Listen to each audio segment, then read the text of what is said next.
Hello, world. We're back. Yes. Welcome back to the Wanderers Guild. We are here for The Forbidden Lands, The Hanging Stones, episode 45.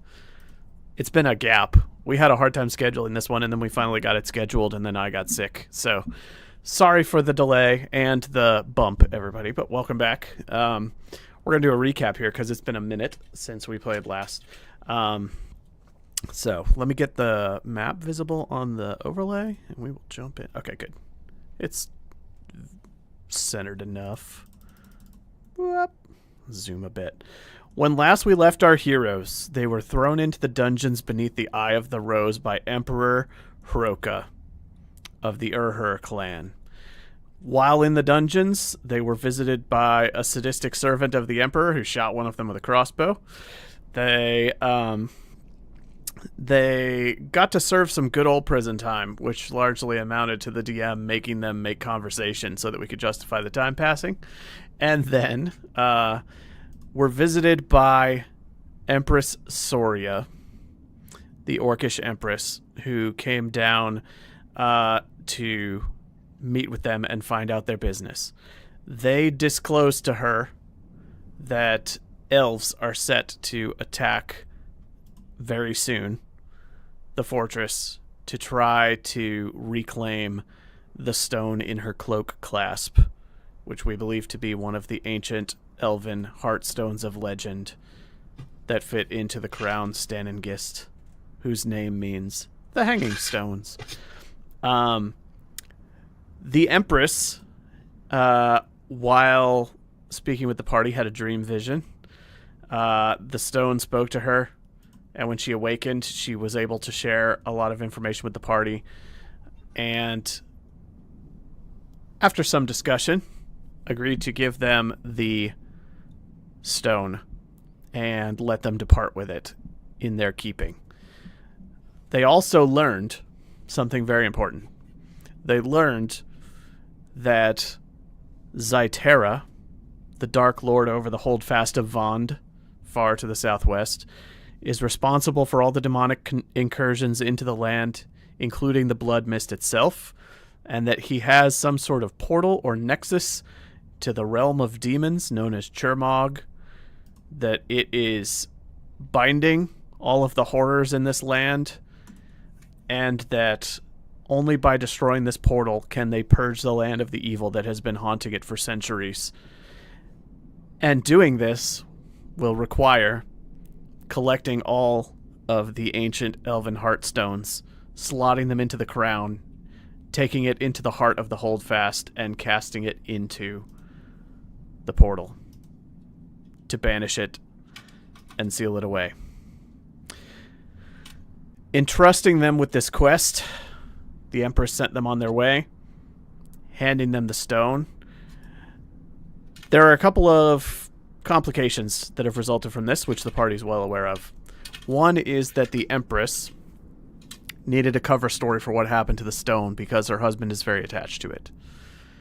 She agreed to put the blame on the servant who I feel like you keep trying to guilt us for this when, like, That guy was very awful. clearly bad news. I referred to him as sadistic. I said that he shot you with a crossbow. Yeah, and then ever since you've been like, oh, you blamed him for it. He didn't do it, and you did blame him for it. See chat. So, the Empress has a fall guy that she's going to blame for the disappearance of the clasp, and the party has to get out of here quickly. The second sort of entanglement that we have is that there's an assault force of red runners that the party knows is approaching the fortress, expecting to find the Heartstone. Calling off the attack, which will inevitably result in a lot of bloodshed if it goes through, is going to require convincing the elves not to attack, but doing this is going to... It raises some questions about whether they're going to want to disclose that they have the stone, whether they are going to, and whether that's going to cause more problems with the elves, come up with some other story. I don't know. But the party departed the Eye of the Rose, making offerings at the altars of several of the ancient gods of the Ravenlands. An accepted offering to the Nightwalker resulted in an eclipse that distracted the orcs in the city so that the party could make their escape unnoticed. Thank you, Grunralk. And then the party made their way out into the mountains and are looking down into a valley where they see an encampment of elves preparing for an assault. And this is where we have left our heroes. They are atop a windswept mountain ridge looking down at the elven encampment, trying to decide what to do next. Can I ask your point of order? Mm-hmm. Are heartstones, like, this big? Or, like, that big?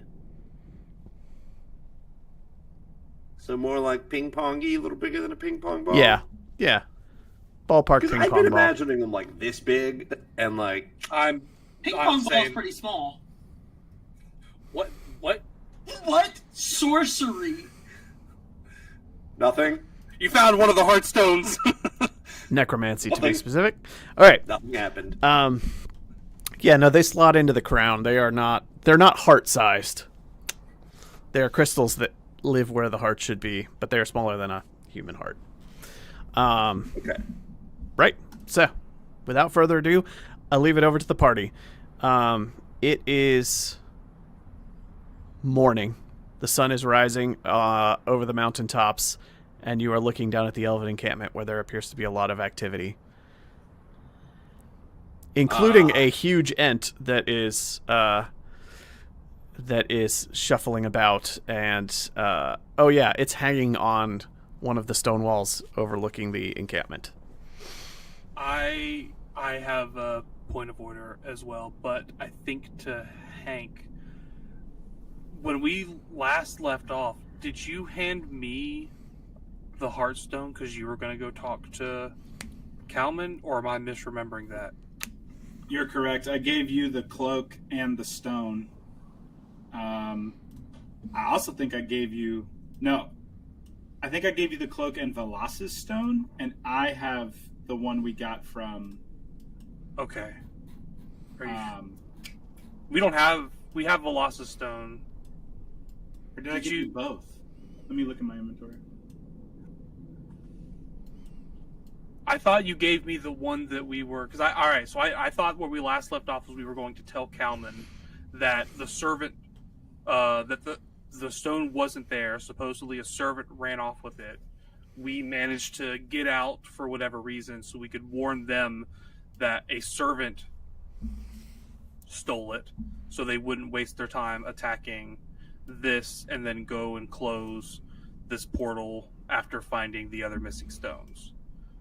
That is what I thought where we left off. I don't know. It's been a minute. I don't know Grunrock's dealing with whether or not he wants to give the stone over to save Velas. Like I get that, but I thought I was hiding the stone in the cloak. Yeah, you are. You're right. You're hiding them both. Okay, so I do have both of them. Yeah, I'm pretty sure I even gave you Velas's stone because I didn't want to risk them seizing me to take both kind of thing. Yeah. And this was the Queen's cloak? Yeah. It's the Queen's cloak because I think you distinctly said that you changed the clasp so that it wouldn't have the stone visible. Yeah. Mm-hmm. She's an empress. Sorry, empress. It's a very big difference. I know my royalty. I have British roots. Yeah. So I have the stones hidden amongst my things with the cloak. And the stone, by the way, is set into a golden clasp that looks very ancient and a bit weathered. And it looks like a golden tree with the branches holding around the stone in the canopy. Pretty. Okay, so yeah, I have... Because I remember I made the joke about putting the cloak on, but I his. So I don't have the cloak. I didn't put the cloak on because we talked about hiding it in the cloak. Yeah. So I just have the cloak wrapped up. Okay. All right. Well, then, So we're standing at the top of the cliff.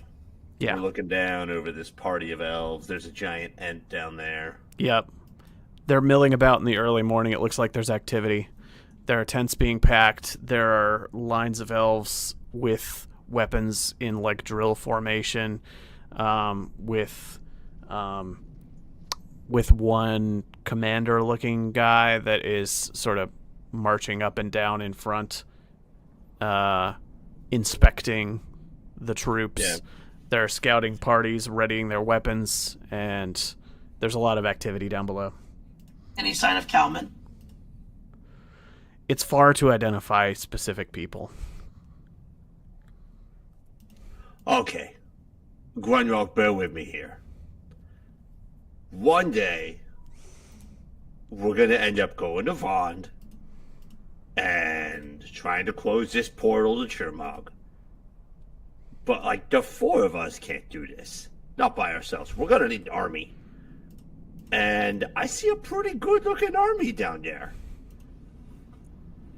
So maybe we don't let them all get, you know...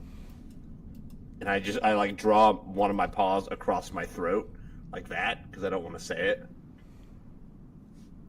And then I scratch my ear. I will say that this army that you're looking at probably numbers 40 to 50 elves in total, which for a frontal assault on this fortress would seem laughable. So they clearly... This doesn't look like a force that's going to march up the road and bang down the front door. Let's just say that much. They must have some kind of plan. So, what are you thinking then, Ralgar? Like, Well, I'm trying to think about the long game here. Let's say we lose one of the stones, not Philosopher's Stone, right now, to this Kalman guy. If he ends up at Vaughn with us one day, he might be smart enough to bring that stone with him if we lay out what's happening. He doesn't seem like an idiot. That's assuming that the stone is still in his capable hands. It sounds like it would probably go to the elders of the elves, and I'm assuming politics is the same whether you're an orc or an elf. It doesn't really work out well for the wants of people. I won't chime in too much on this, but I will say the elves are not a monolith, which has become apparent from your interactions with them. They definitely have different philosophies, different factions within them, and you've had very different dealings with some elves than others. I mean... only we had your friend Velas. She could tell us their inner workings. she wouldn't trust any of them. She ran away for a reason. Yeah, I don't believe that she would want to hand off her stone to them without assurances that she'd come back. Okay then we walk away. Because right now it's either we give him a stone, like we promised, or we're going to be in the deep doo-doo with the elves. So do you want to be in doo-doo with them in person, or do we run and be in doo-doo with them from afar? I mean, I think we have an opportunity here to convince them of the Empress's story. Otherwise, we'll be on the run from yet another group. And if we want them to fight with us against Cytera, I mean, they'll make a good it seems dent. like we have to start making more friends than enemies if we're going to beat Zyterra. So then we need to go talk to them. How many times have we said that guy's name so far, by the way? Twice? Don't say it again. I think it's 3 times in a row. Oh. And only when you're in the Blood Mist. Okay, so... Don't say that 3 times in a row either, or you could summon that. I'm never going to remember any of these rules. I'm gonna go talk to the elves. If you guys want to hang back, I understand things could get sticky. I'll go with you. Then we'll have to clean our paws later. Grunralk and Zoe are going down to the elf camp. Oh, I'm coming too. Before you guys head off, I'm gonna give you a general location of where I'm gonna be, and I'm assuming, Josh, there's some level of wooded area near us or some kind of place separate that I don't know what exactly the terrain's like, but I would try and find some trees to hide in.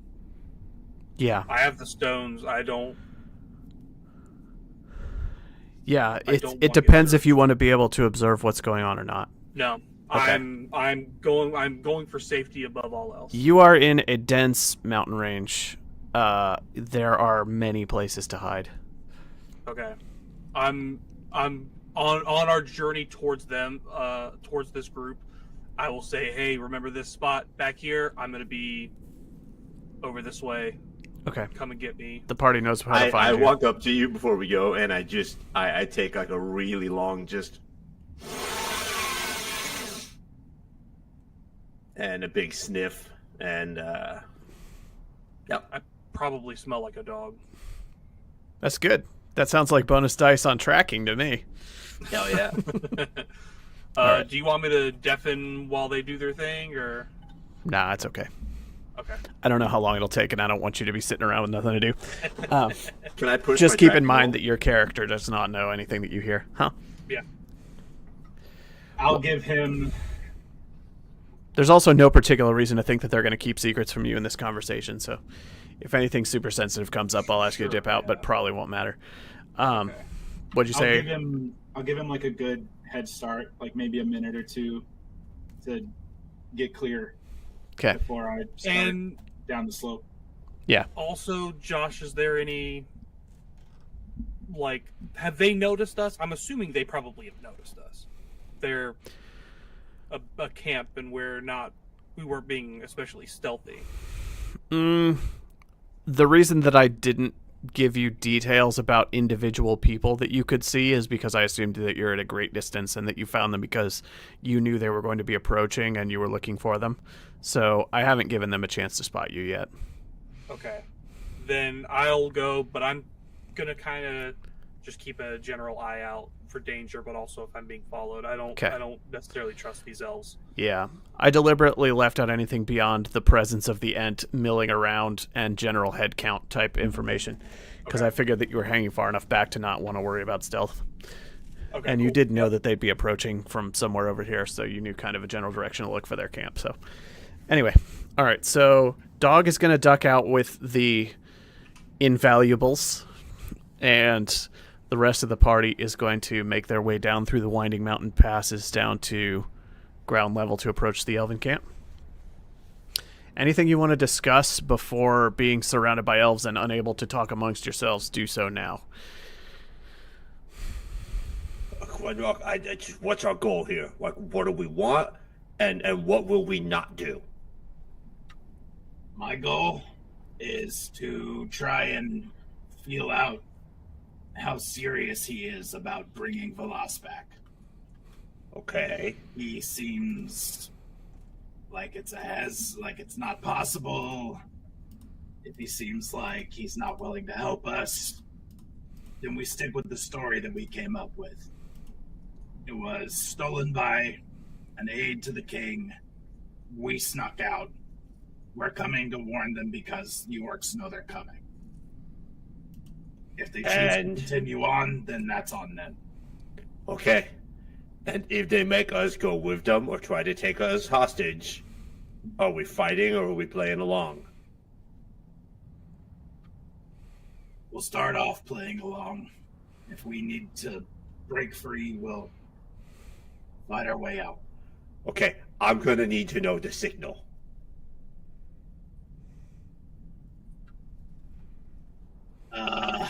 That's a good one. I'll tap my scimitar. If you see this come out, it's time to fight. Okay. All right. So you good with this? Yeah, I mean, I guess as good as I'm gonna be. And we don't want to kill these people. It's not our goal. I just want you to know this about us going into the conversation. I mean, I don't think the three of us would be able to kill all of them. But 50 ancient treasure hunters keep in mind, preparing for battle. and I don't mean to say this to be shady with you guys, I'm a pretty good liar. So if you need something expressed, just tell me what it is and I'll make sure they believe it. Well, I like The question is, are you good enough to tell if a rock is lying? If a rock is lying? I mean, you've met Kalman. It's like talking to a stone. Oh, yeah, I mean, I can tell if someone's lying and I can lie to him and make him believe me. That's good. I thought you meant we were going to face another one of those rock golem guys. I didn't want to talk to him again.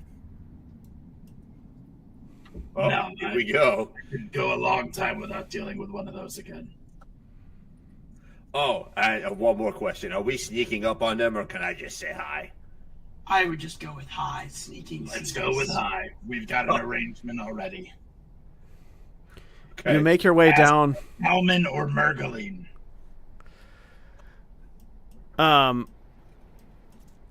You make your way down to ground level, and you come around the entrance of the mountain pass. You see the war camp up ahead, and before you can even get close enough to reveal yourselves, a party of elves ambushes you, jumps out with bows drawn, swords drawn. There's about 6 of them, and they quickly surround you in the mountain pass. They're in a semicircular formation. You see some rocks rolling down the walls of the cliffs on either side of you, and glance up, and there are more archers up ahead, bows pointing down. Paws straight in the air. I give up. I give up. I give up. You guys I'll also bring know my that- hands up to my shoulders, not much higher. I'm not going like full on arms up, just like right here. All right. An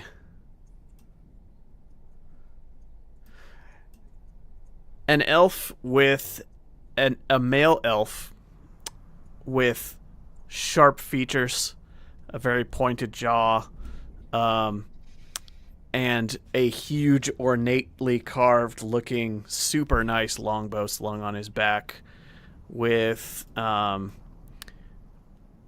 dark green cloak that kind of shimmers between green and brown as it moves in the light, steps forward, glances you over, and calmly, without reaching for any of his weapons, says, "Drop your weapons at once."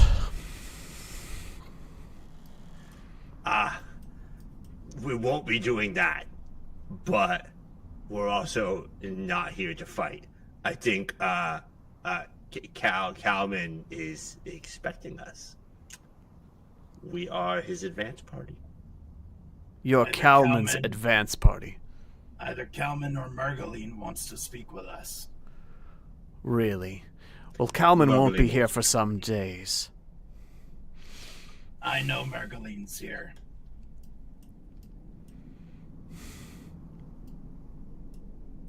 You're the goblin she spoke to, Yep.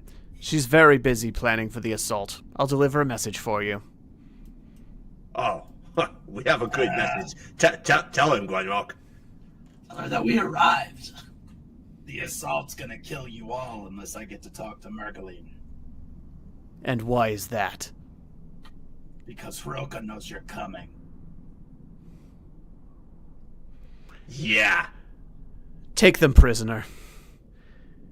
He gestures to Move. He gestures to the elves, and they start to close in on you. What the hell? They've given up our Gentlemen. position. They'll have to stand trial. I didn't give you away. I have nothing to gain from giving you away. I'll just keep my hands there. I'm not going for a weapon or anything. Okay. Barring anybody explicitly going for their weapons, the elves are going to walk up to you and take your weapons off of you. I follow Grunrock's lead. All right. The elves come up and disarm you. They circle in, and he is going to pat you each up and down, and he's pretty rough and pretty not nice, we'll say. Oh, easy. I got shot like point blank yesterday. He pulls out like a long dagger and he's like holding it against you as he's patting you down. He's shoving you aside. He's being very rude and very harsh. I pee on his shoe a little bit, and I'm like, oh, not that spot. Oh, come on, man. I'm sorry. I can't control that. It will be your last mistake. Take them. He starts parading you all into the center of the camp. Nearby, you see an older female elf with skin that looks like ancient polished wood. She's got that same sort of statuesque appearance that Kalman has. She must be very old and very ancient from what you know of the elves.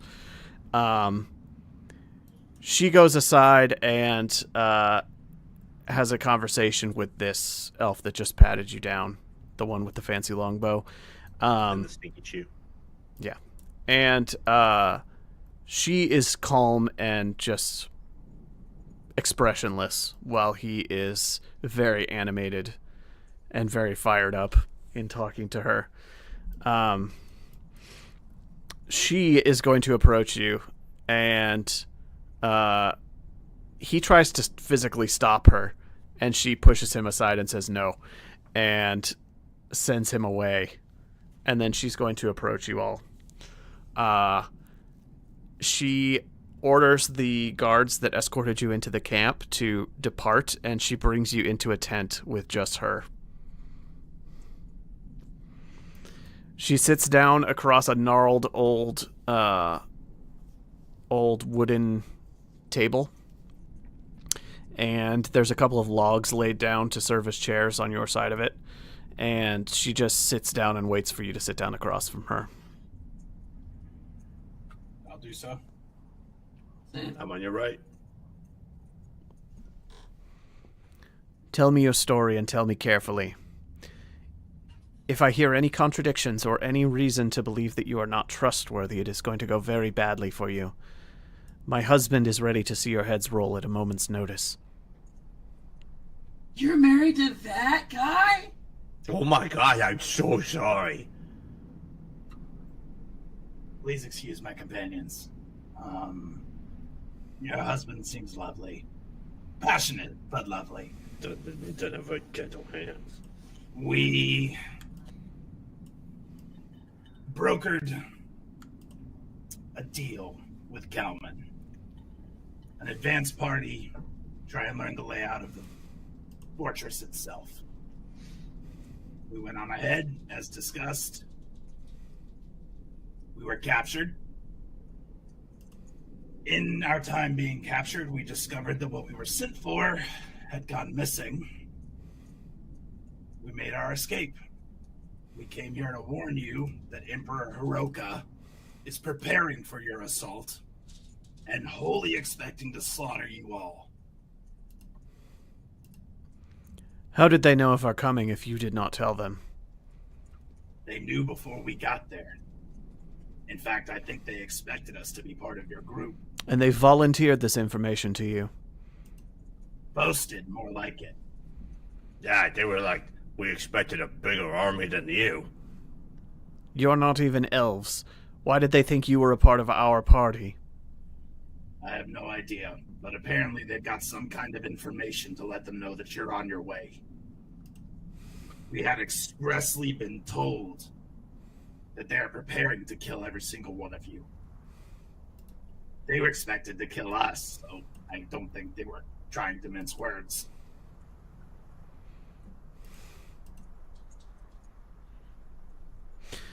Let me get this straight. You made your way into the fortress ahead of our party, knowing of our planned assault.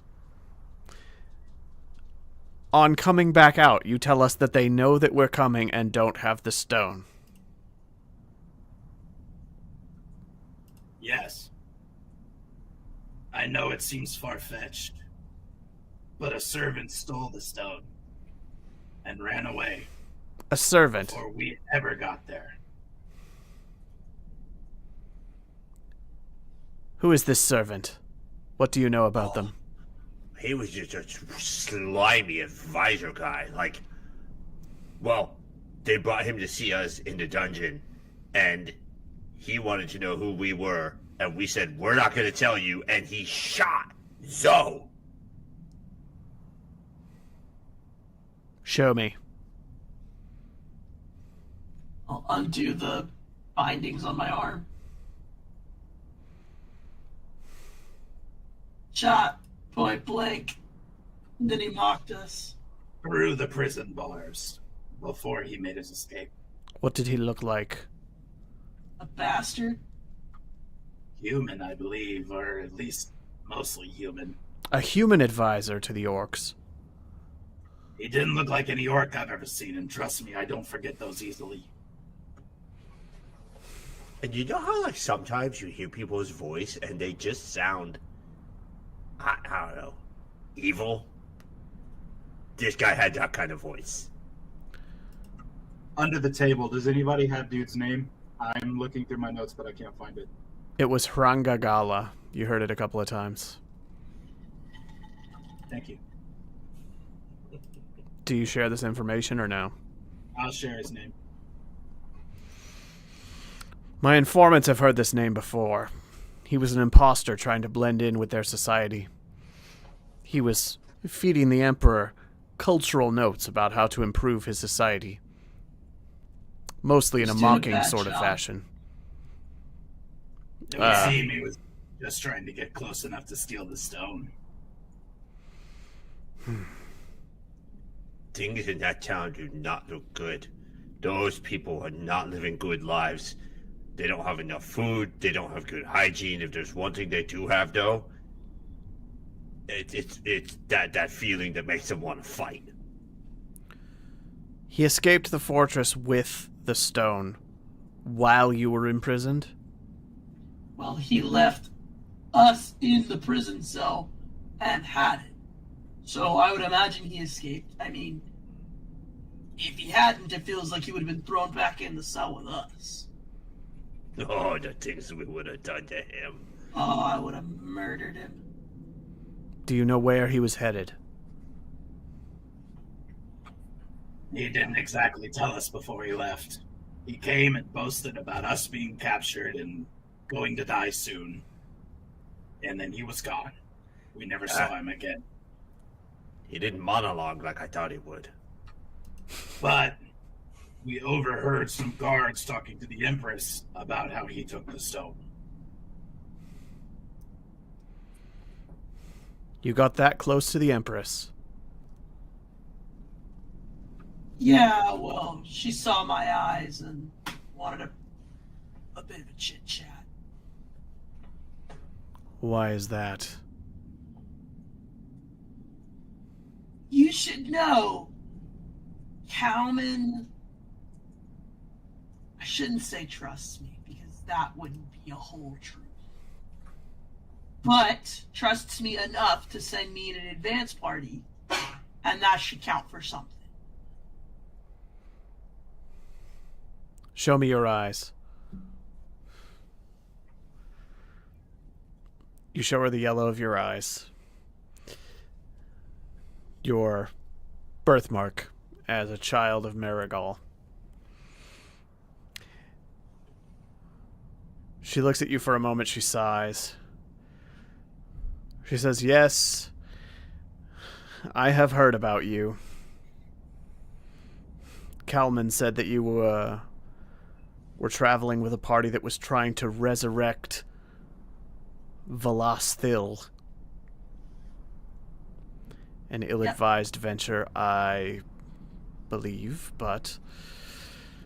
Why? Did you meet her? Who, Velas? Yes. Yes. Did you meet her? I know all about her. Then let me I knew ask her you this. parents, and I knew her parents' parents. When you say ill-advised, do you mean because you didn't like her? Or because it's not possible? Of course it's possible. But from everything I've heard, she's more trouble than she's worth. What do you mean worth? Is there some sort of great expenditure to bring someone back? No, I just don't know how one as capricious as her could have friends so loyal. Perhaps there's something I just don't understand. What did she do to you? Nothing. I understand what she did to the elves as a whole. I understand the Green Heartstone. But why do you hate her? Well, the party that she was mixed up in was responsible for the disappearance of a very valuable artifact. Additionally, she's always been hot-headed and wild-spirited, just like her ancestors who caused no end of trouble for our people.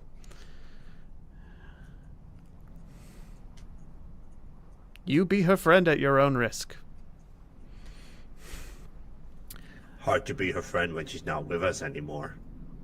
How can we bring her back? The power It's to not do like she that wants to go.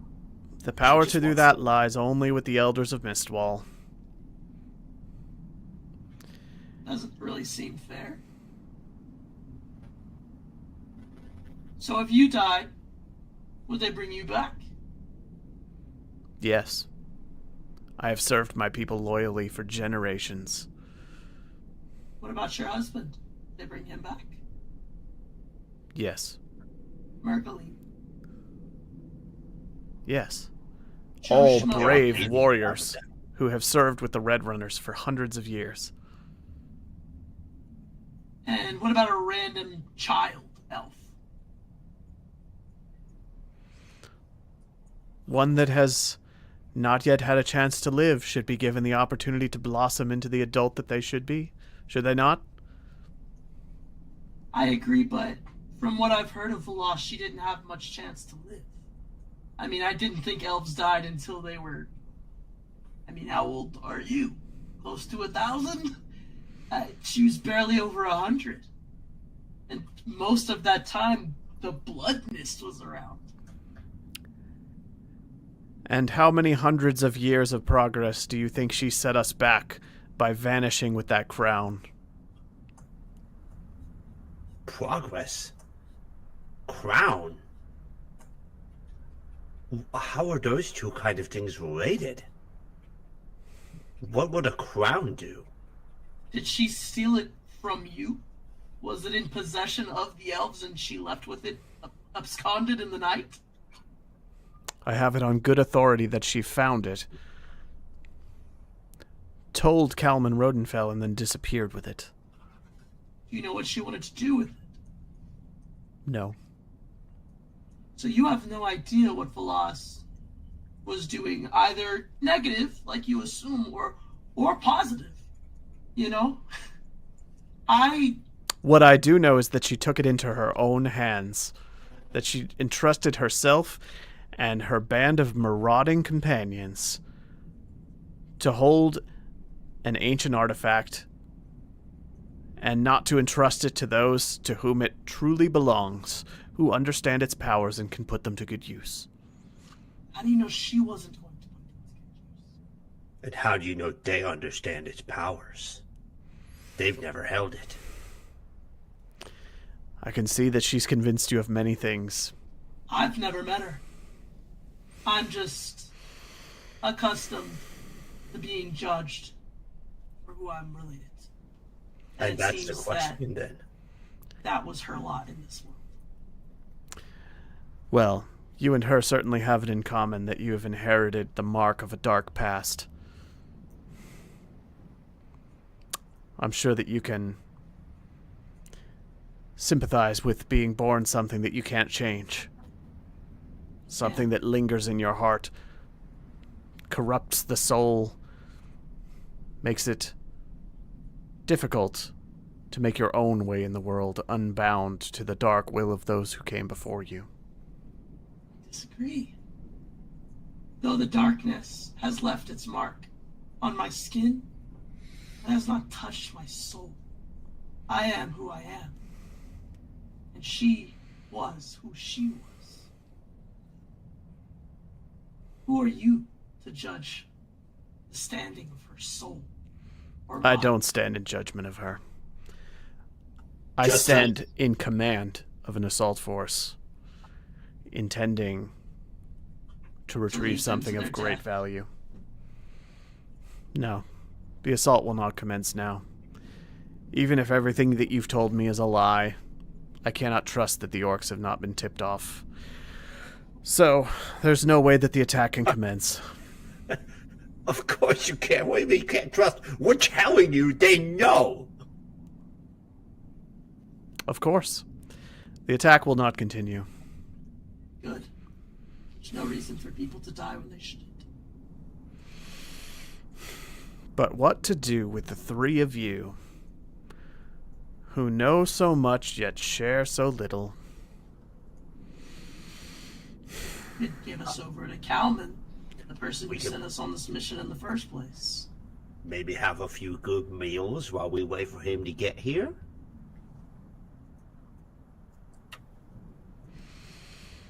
You're absolutely right. We need to wait for Kalman Rodenfell before I can let you go anywhere.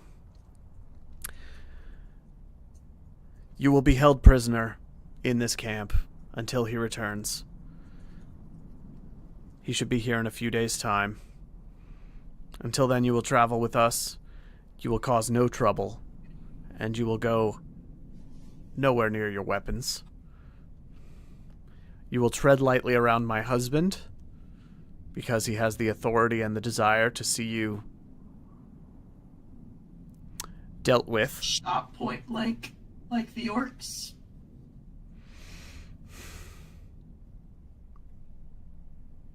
Let's not antagonize them anymore. It was just a question.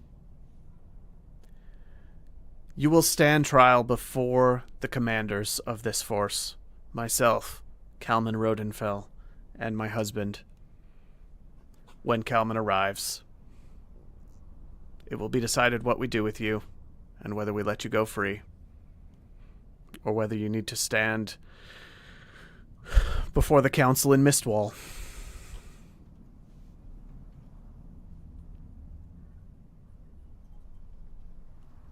Take them.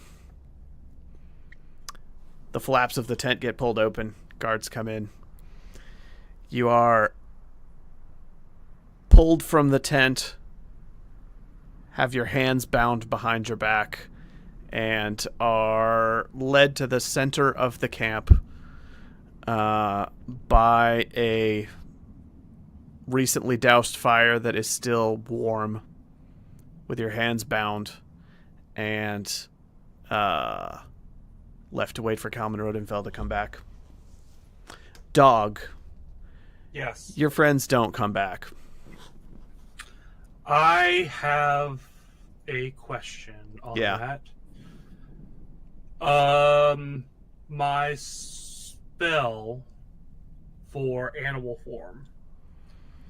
If I change to an animal, are we talking like 5th edition rules? I absorb the stuff that I am wearing and hold on me into that? I mean, when I changed before, like out in the wild, we didn't say that I lost all my things, so I Mhm. assumed that.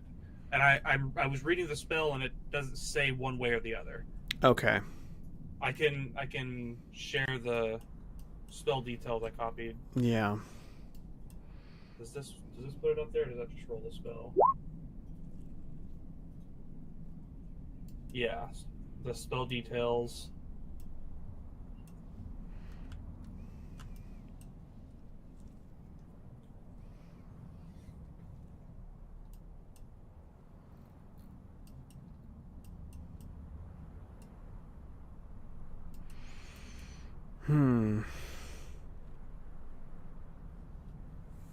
It doesn't specify. So this is going to be house ruled. If you want to be swayed one way, I would hope that it gets house ruled to where the stuff just gets absorbed magically into me, and I can't do anything with it. Because what I wanted to do was, I only have 1 willpower, so I'm stuck in this animal form until I gain another willpower to cast the spell again. But I would want to try to transform into an eagle or a raven, one of the things, and then see if I can scout to see if I catch them at all by the end of the thing. And if I still see them or hear from anything going on, then just kind of keep watch for a little bit. Because I would not feel comfortable walking there myself. One, already being an orc and they were attacking orcs. Yeah, we'll say that your belongings stay with you. I think that's been the precedent for how it behaves now that I think about it when the Raven sister was shapeshifting. Because she appeared clothed and with her stuff. So yeah, it'll be melded into you and unusable while you're in a shapeshifted form. Okay. Man, shifting back requires that you cast the spell again. It's brutal. Yeah, so I'm going to have to get a willpower or something, but... Wasn't this like a plot point of Animorphs? Didn't one of the guys get stuck? Yeah. Alright. So the strength of an eagle is 3, and the power level can't be, or the strength of the thing can't be greater than the power level. I only have 1 willpower, and if I use a animal part with it, it's 1 level stronger. Is there anything I could do to make that 1 level stronger, or am I? Let's see.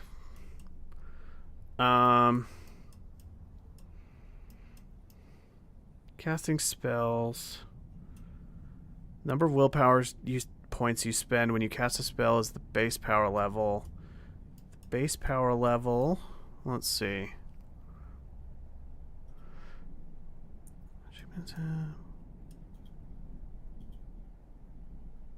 I'm sorry. I feel like we always have to go back to spells every single time. It's because it only happens occasionally. This isn't a system where you cast spells constantly. And they're pretty high risk and pretty impactful, so you want to get it right. I don't mind referencing it for a sec.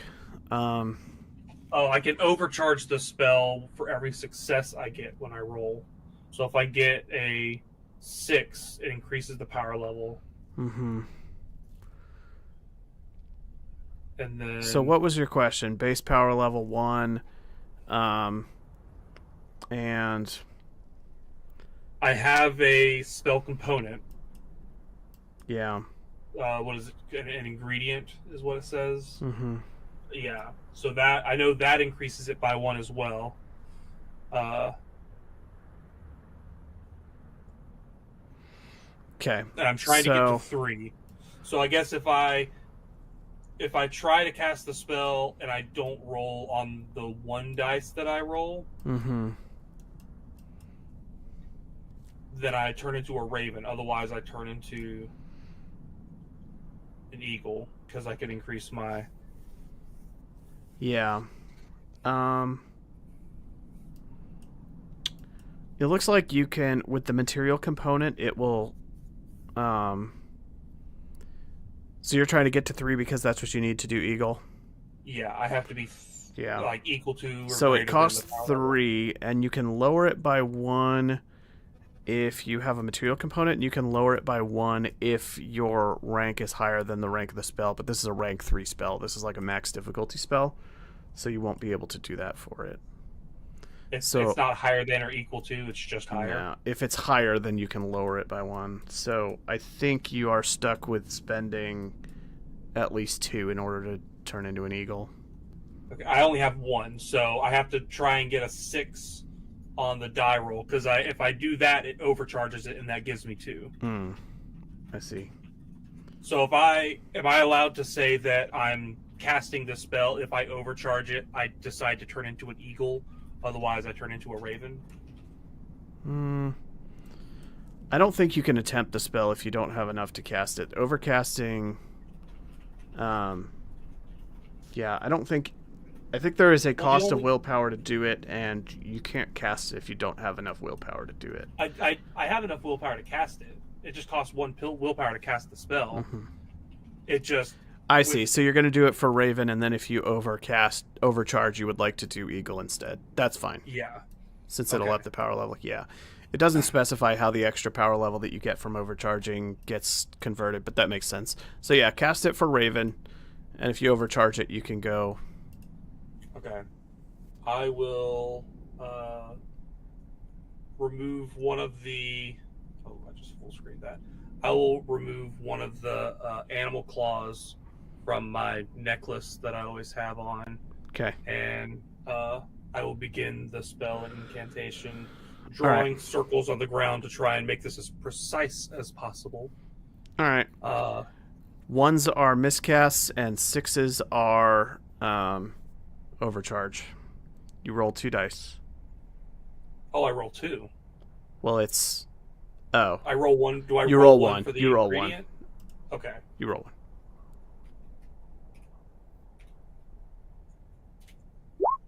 5. 1 away from 6. Okay. Thank you, Elric. Strength of the form. Yeah, it says that... I mean, when you increase the power, it increases the power level of the spell that's cast, and different spells say what the power level does differently. Sometimes it's duration, sometimes it's this or that. For the shapeshifting spell, the power level is only referenced, as far as I can see, in terms of determining how strong of a form you can take. So it would make sense to me that if you get extra power level, you could use it in that way, probably. Yeah, the spells are all Okay. very vague, so I think... can't. Wait, I'm sorry. You cannot choose an animal with a strength higher than twice the power level. So I can choose an eagle. Oh, Because okay. I have a power level of 2, Okay. and it'll give me It's 4. twice, not 1 times. Okay. Yeah, then you succeed in shapeshifting into an eagle. Okay, thank you. With Elric, no for magical mishap. Let me reread that spell again.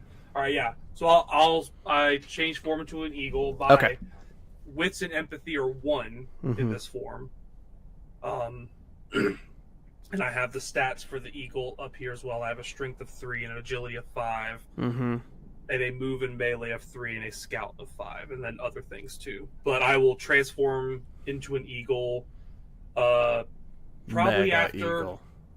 a few a good few hours. Like I'll give them some time, because I imagine it wasn't going to be a straightforward thing. Mhm. Maybe wait like a whole quarter of a day and then transform and see if I can spot them or hear any news. Sure. You can, let's see. What was show? There we go. It's fixing the chat settings so that the messages will show up instead of disappearing. Okay, so, yeah, you can, you turn into an eagle, you fly over the camp, and you're going to see in plain sight your friends with their hands tied behind their backs sitting by a campfire in the center of the camp while the elves are milling about packing up the tents and things all around them. Okay. Then yeah, I will try and find someplace far enough where I can keep an eye on the camp and ideally them and wait it out. Okay. Ralgar, Zoe, and Grunralk. We do not need to roleplay you sitting around doing nothing while waiting for Kalman Rodenfeld to come back, but it will be some days before he does. You are going to be fed and given water and shelter. The elves are going to pack up the camp and move away from Orc Town while this is going on. All I need to know from you is if you are going to get up to anything. Are we jailbreaking or are we waiting? I think we should wait for Kalman. I think if All we right. try and jailbreak now, we'll probably all be making new characters before the next time we play this game. Ames, what do you think? I really only have one concern. How many d6s do I have to roll? We'll get to I that. can poison all their food. You can poison their food with your hand tied behind your back? I hope you're having Yeah. a loud conversation about this in the middle of the game. I could poison their food. I'm just saying, no one really knows what I'm capable of. An eagle flies down, starts having a conversation with you guys. I don't think we should poison their food, you guys. Hey, spell says you can't talk. Oh yeah. An eagle. You're like, let's poison their. A really pissed off eagle starts pecking you in the forehead. All right. Right to my question. You gonna wait it out? Yeah, I don't feel like being shot point blank again. All right. The elves are going to take you with them while they pack up the camp, descend into the valley below, ford the river, and they're going to be on the edge of the Dankwood about 2.5 days later, near sundown, when Kalman Rodenfell is going to show up with a handful of Red Runners and rejoin the party. So we're going to advance time till then. Nobody needs to make food or water rolls. I will say that, Dog, you're gonna be fishing in the big lake probably, or in the river. Yeah, I will be with your bird scavenging self for bird food. Mm-hmm. It's fine. Yeah. I believe you to be well equipped to catch fish when you are an eagle. That's what you're going to be doing. I'm a lot better hunter as an eagle than I ever was as Vergella. Yeah, you're not going to be able to stockpile anything, but I'll assume that you can sustain yourself while flying around being an animal. So let me update the map a bit, scoot you over, and then we're going to advance time about 2 days. I don't suppose they go into this unknown hex.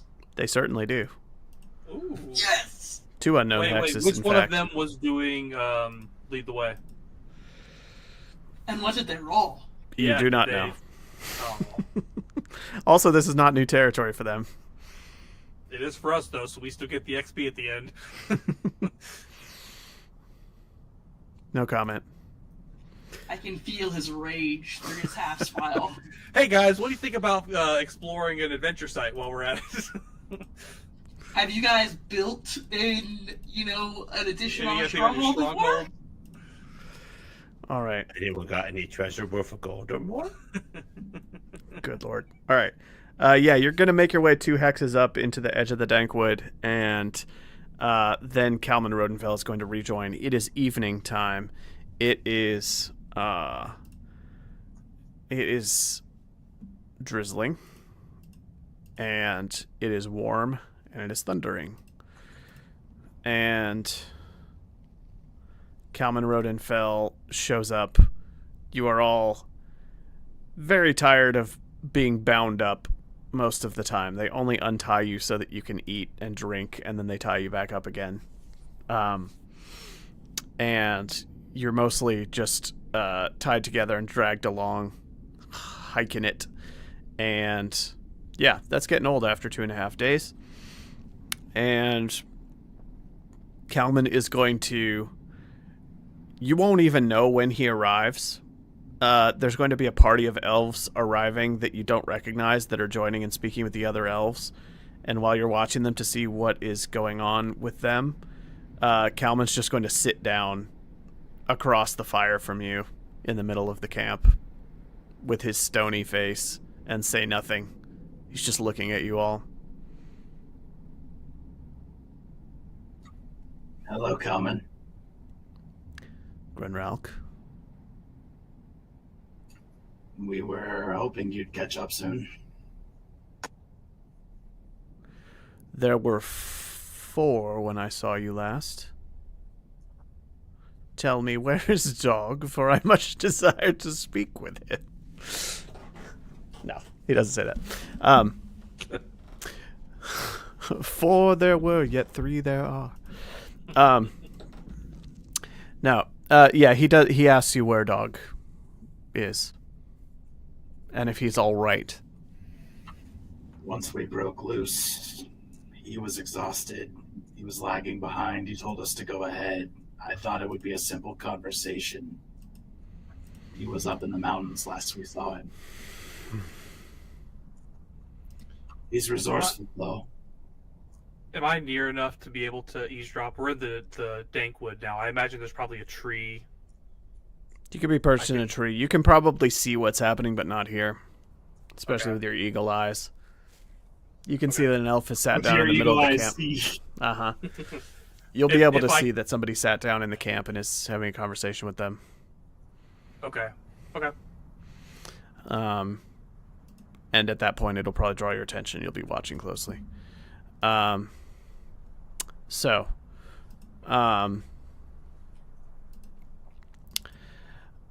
Sorry, one sec. I need my notes.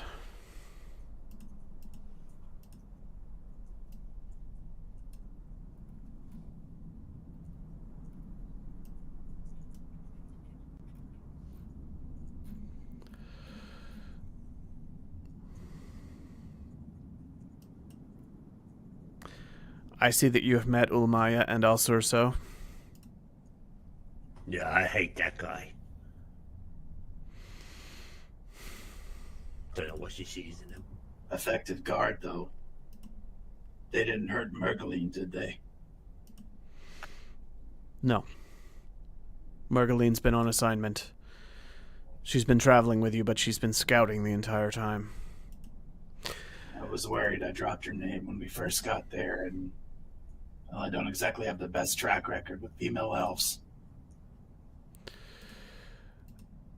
I'm told that you visited the fortress and that the Heartstone has gone missing. And that the orcs are aware of our approach. That's all true. Yeah, made but it we in. didn't. We made it out. They know you're coming. Or they knew you were coming. And we didn't have to come back and tell you that. But nobody seems to care about that fact. We could have just gone. It's the only reason that you're alive. If the orcs had been warned of the attack party and then you had been found, it would have been very hard to defend you. The fact that you came back willingly and told all of this is the strangest part of this tale, but it leaves open how they found out about the attack and where the stone has gone. Would you be interested in hearing other things? Such as? Things we learned while we were there? Of Things course. pertaining to the stone? And Do this tell. crown? Not that I've seen that. Do tell.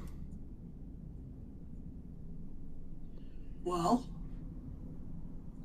it appears that, and I'm gonna tell him all of this stuff about Zytera and Charmog and throwing the crown in with all the stones. Zone knows it. Amy's brain is like real foggy right now.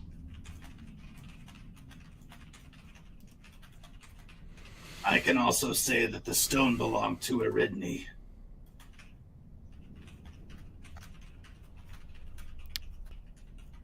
How do you know that? The Empress. The Empress told us her name. She spoke to the Empress. And to the Emperor, apparently. It was influencing him, controlling his mind. That's why he would never want to be too far away from it. We don't know this for sure. We can only speculate as to why his advisor stole the stone. But if he heard wind of the power that that stone has to manipulate an emperor's mind, he would either think he could do something great with it himself, or he fell under that same spell. You can imagine how dangerous it would be to put it in other people's hands. Kalman, I have a lot of respect for you. I don't know these other elves. I was waiting for you to tell you this. The Empress found out about the advisor. She let us go. She told us to warn you. She wanted to save lives, not end them. She supports this plan of assembling the crown and using it against Zytera. She does. And that was actually one of her major conditions. The other was that I don't tell you what I just told you. But you saved my life. on more than one occasion.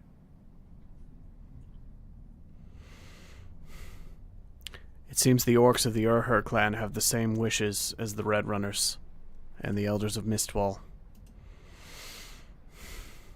There is no need to fight if she is willing to share the stone, but she has let it fall through her grasp.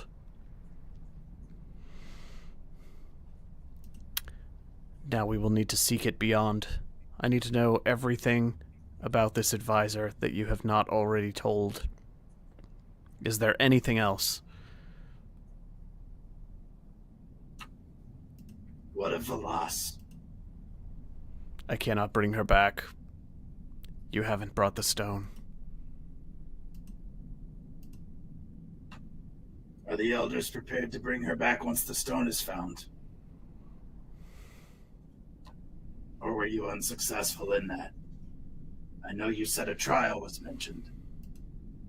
But will they bring her back if the stone is returned? And if they had this crown, would they see it tossed into Chermok to close a portal to disconnect everything? Or would they hold it to themselves? Maintain the status quo that seems to fit them so nicely.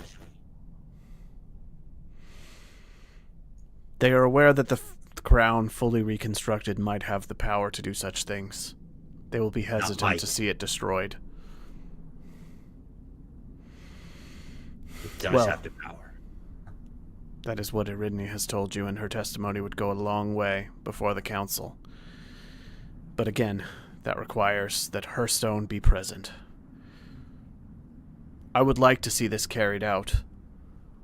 I truly would. As it stands, we don't have the stone. We don't have the crown. Because it was taken by your companions. It was also found by them. Like that's being overlooked a lot. Where is it being kept? I can promise you it's safe. Kalman, I don't expect you to think of me as a friend. I'm not even sure I can fully trust you. But the last thing I want is for the few people who I do think of as friends, and the place that we all live, to be jeopardized. I'm keeping it safe. And if I can get Velas back, we can make something work. We want this thing to be stopped as much as anyone else. I just need assurances that the elders will actually stop it. I can't give What that good is assurance. a crown if everyone is dead? We've dealt with this Chermok thing. I've seen what it can do to the living. A young girl. Her name was Lynn. I watched her go from happy to orphaned to becoming a demon with a broken body before I killed her myself to set her free. There's no part of this where honor comes into the equation. It's do or die. I'm sorry, but we're gonna have to work together on this. I cannot guarantee that the elders will be willing to destroy the crown. That is why I let Velas take it. But you can't bring her back for the same reason? I cannot bring her back without the elders' approval. You heard what they said earlier, so they don't believe her, they don't trust her. The only way they're gonna bring her back is for us to see this through. And for us to see this through, Kalman, we're gonna need an army. To hell with it. Nightwalker, take it all. I'll look up at the eagle. And I'll just nod at him. How did you know it was me? I don't know. The eagle's been following us for 5 days? I mean, like, you look straight at me, like, I probably, like, jump back a little bit, like, "Rah." What'd you do? I can smell you I'm coming. just kind of when we like walk in. nodding you, trying to signal you to come down. I'll give it a beat, and then I'll flap down. This is a way to see where this is going. I don't have a lot of intelligence. I'm like, my wits and empathy are one. I'm a bird, but I'm still me. So, okay. I'm assuming I don't have my hands, right? They're tied. Yeah. A couple of the elf guards, when they see this eagle flapping down into the middle of the camp, are gonna reach for weapons, and Kalman is gonna put up his hand, and they stand down very abruptly at his signal. And so you're able to perch in the middle of the camp as an eagle. He says, "Dog." Bird dog. I squawk. Do it. Oh, you need that full-on like eagle screech. All the elves are gonna.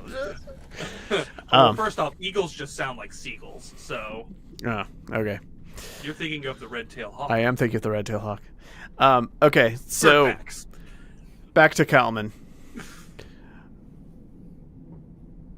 I sent Velas out with the crown because I cannot trust the elders to make the right decision. They've been seeking it for hundreds of years for the power that it will grant them. And they are going to be very hesitant to see it destroyed for any purpose, even to purge the land of its greatest enemy. It will come down to a decision of the council. It could take decades or centuries for them to make a decision about what should be done with it, should it come into their possession. Things beyond the mist move slowly. The elves beyond the mist move even slower. I can't see it fall into their possession because I can't say what horrors might be unleashed on the land in that time. That's why I sent it with Velas, because I believe that, radical as she may be, she has her heart in the right place. I believe that. Kalman, why do you want the stones? Without the stones, the crown is powerless. That's why I want the stones. I want to restore the stones to the crown.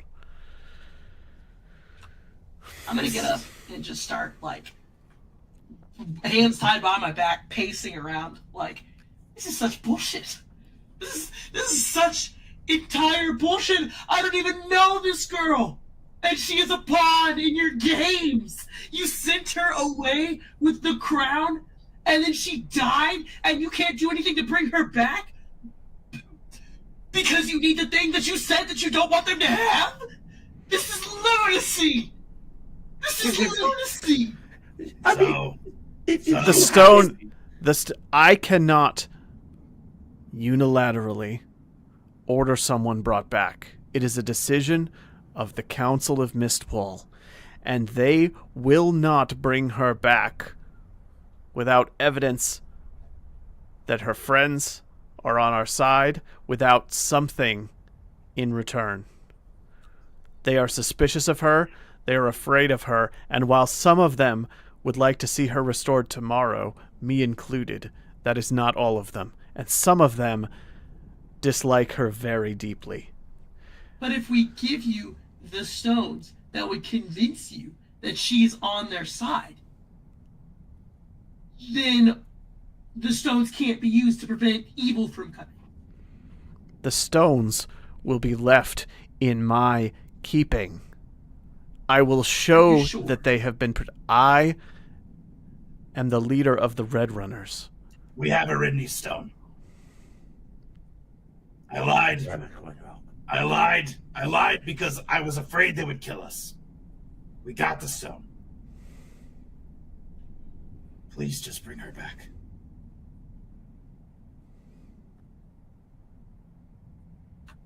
I had a contingency. The stone's not on my person. Trust me, they searched me. It's with dog. Grunwald, is this what she would have wanted? No, Us damn it. handing everything over? Us abandoning our mission? What if the council just decides that all of a sudden they don't need Kalman anymore? He fulfilled his mission as leader of the Red Runners, and he got the crown and he got the stones, and he's not of any use to them anymore. Because the crown is gone. Without us, the crown is gone. They have Aridne's stone and Velas's stone. They have what they need to make this happen. Velas will hate me for this, but I will deal with that on the other side of it. Or I'll die. I don't know. He's going to stand up from his place and turn and walk to the general's tent, or the commander's tent, where Alcerso and Ulmaya are. And he's going to go inside. He comes back out a few minutes later with guards, and they approach you with swords drawn, and they cut the bonds on your hands and help you stand up. They cut the bonds on your ankles, and then they tell you that you are free to go. They fetch your belongings, hand them back to you in big burlap bags with your weapons piece-tied, meaning that the weapon, you can see the handles of the weapons sticking out, but they've been like tied with knots to keep them from being drawn until you cut the ropes off of them. And they're going to hand them over one by one and then escort you to the perimeter of the camp where Kalman Rodenfell is waiting for you. What'd you tell him? What does this mean? I told them to set you loose. I have that authority. I'm sorry to put you in this position. I know it's as dangerous for you as it is for us. Go find the stone and make sure that it's safe wherever you left it. If you want me to try to bring Velas back, bring it to me at Mistwall, and I will do my best to operate on the show of good faith. And if I'm able to see her brought back, I will keep the stone in my possession until such a time as it's needed. At least, to the extent that I'm able. It will be entrusted to my keeping because of my post as the head of the Red Runners. And it will be used at my discretion. Keep the location of the crown secret from everyone, including me. When you speak to Arinde, tell her I'm sorry, because I wasn't supposed to do what I just did. But I have to have her back. We need her back. You know where to find me. Go find the stone, make sure that it's safe. I will be at Mistwall. The eagle, be like, can you... He's... How does this work? I'm gonna start like leaning really close into the eagle. I don't really know how he does it. I mean, I don't Kalman. want to go all the way to Mistwall if it's right here. Doc, turn back. Oh my god, this is gonna possibly cost us our lives to get to Mistwall, and we could do this right now. Dumb bird. We'll bring it as soon as we can. Kalman, you need to understand. One day we will fulfill this mission. And when we do that, we will need allies. But the elves alone won't be it. We will need all the peoples of these lands to fight together. The elves, the orcs, the dwarfs, the humans. We will need your help when that time comes. It sounds as though the orcs of the Urher clan are well led, and that at least the Empress shares a desire to see the same ends accomplished. Moments ago, there was going to be bloodshed on both fronts, needlessly. You may have just secured us a future ally. I'll warn you, Hiroka's not gonna go easy. The Empress is reasonable, though. She is more powerful than him. That I'll agree to. Definitely smarter. And now the stone will no longer be poisoning his thoughts and his dreams.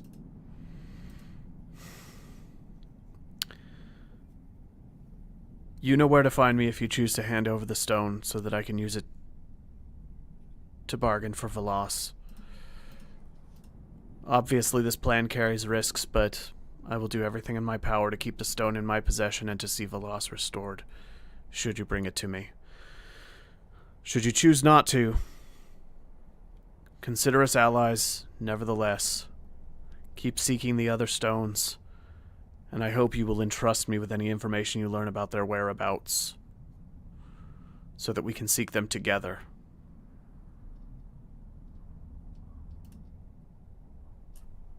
Is there anything else? Went after the best lead we had. Something in the holdfast. Viridia Stone was mentioned. Viridia Stone was mentioned by whom?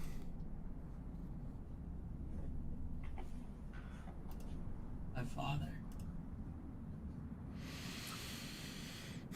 Yeah. In fact, he tried to barter for Velas's body, I think. Well, what do you want with that? What would he want with what? With a body. When we were taking Lynn to the Hexenwald, trying to save the girl I told you about, he asked Velas to give up her body and he would save the girl.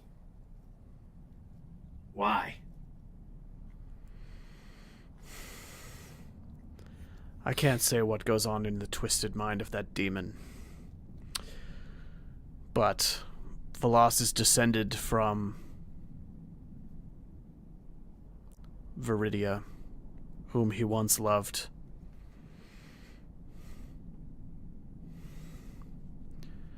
Wait, when you said I loved, you mean like admired and respected, or did they?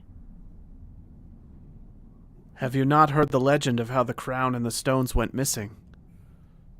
I'll have to catch him up. I haven't. Unless you have time. Campfire story time tonight? Marigal stole the crown and the stones. Had them banished to the far corners of the land so that even he could not find them.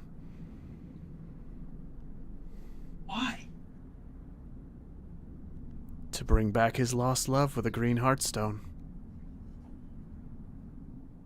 Did it work?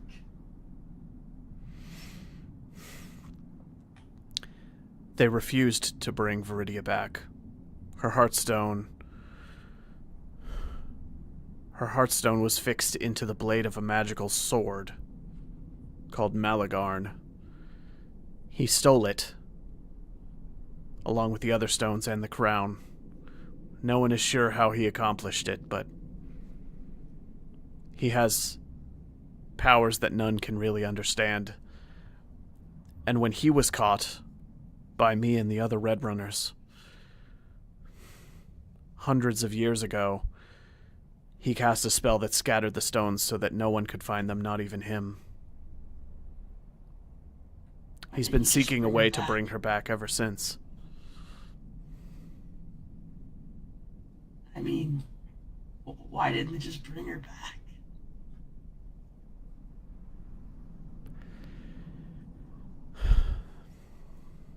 There are only two ways. to bring back an elf.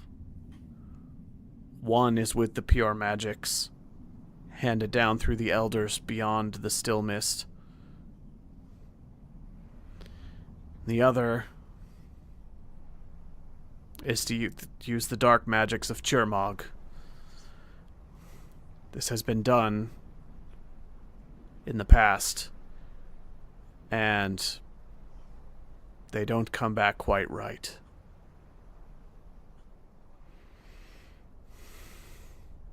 So she was brought back, not by her people, but with dark magic. And when she died again, they wouldn't bring her back again?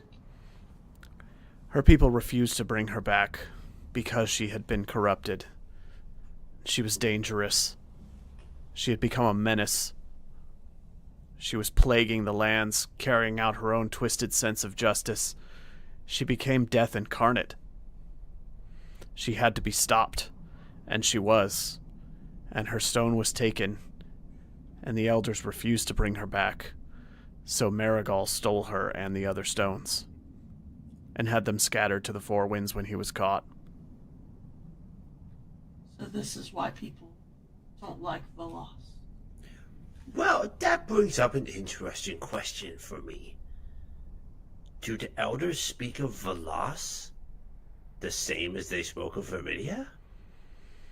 Many of them see Velas the same way that they see Viridia, because many of them are old enough to remember Viridia, and Velas reminds them of her a great deal. What have they seen Velas do? How has she been a plague? She saved me. She has the same hot-headed temperament, the same disdain for authority and tradition that sent her ancestors down a dark path, and her heartstone is colored with the same green corrupting magic that was on Viridia's heartstone. They see her as a descendant, an inheritor, a reincarnation. No one knows exactly, but they fear her. Many of them don't want to see her go loose in the land and turn into what her ancestor did. Yeah, but she won't. Because she has something that the Viridia didn't have. She has us.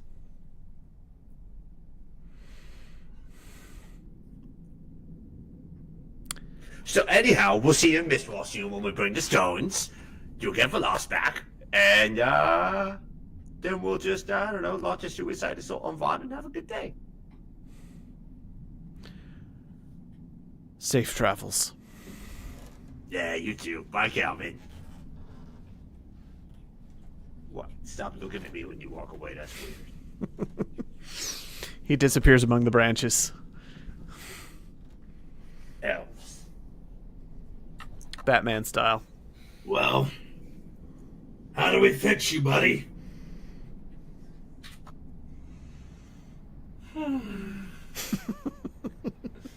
Maybe.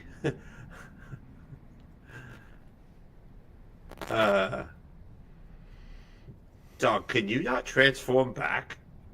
I mean, Squawk. Can I Squawk, roll? Squawk. Can I roll any lore about how druid magic might work? Just knowing that I know some stuff about magic. Yeah. Because he's just squawking at me here.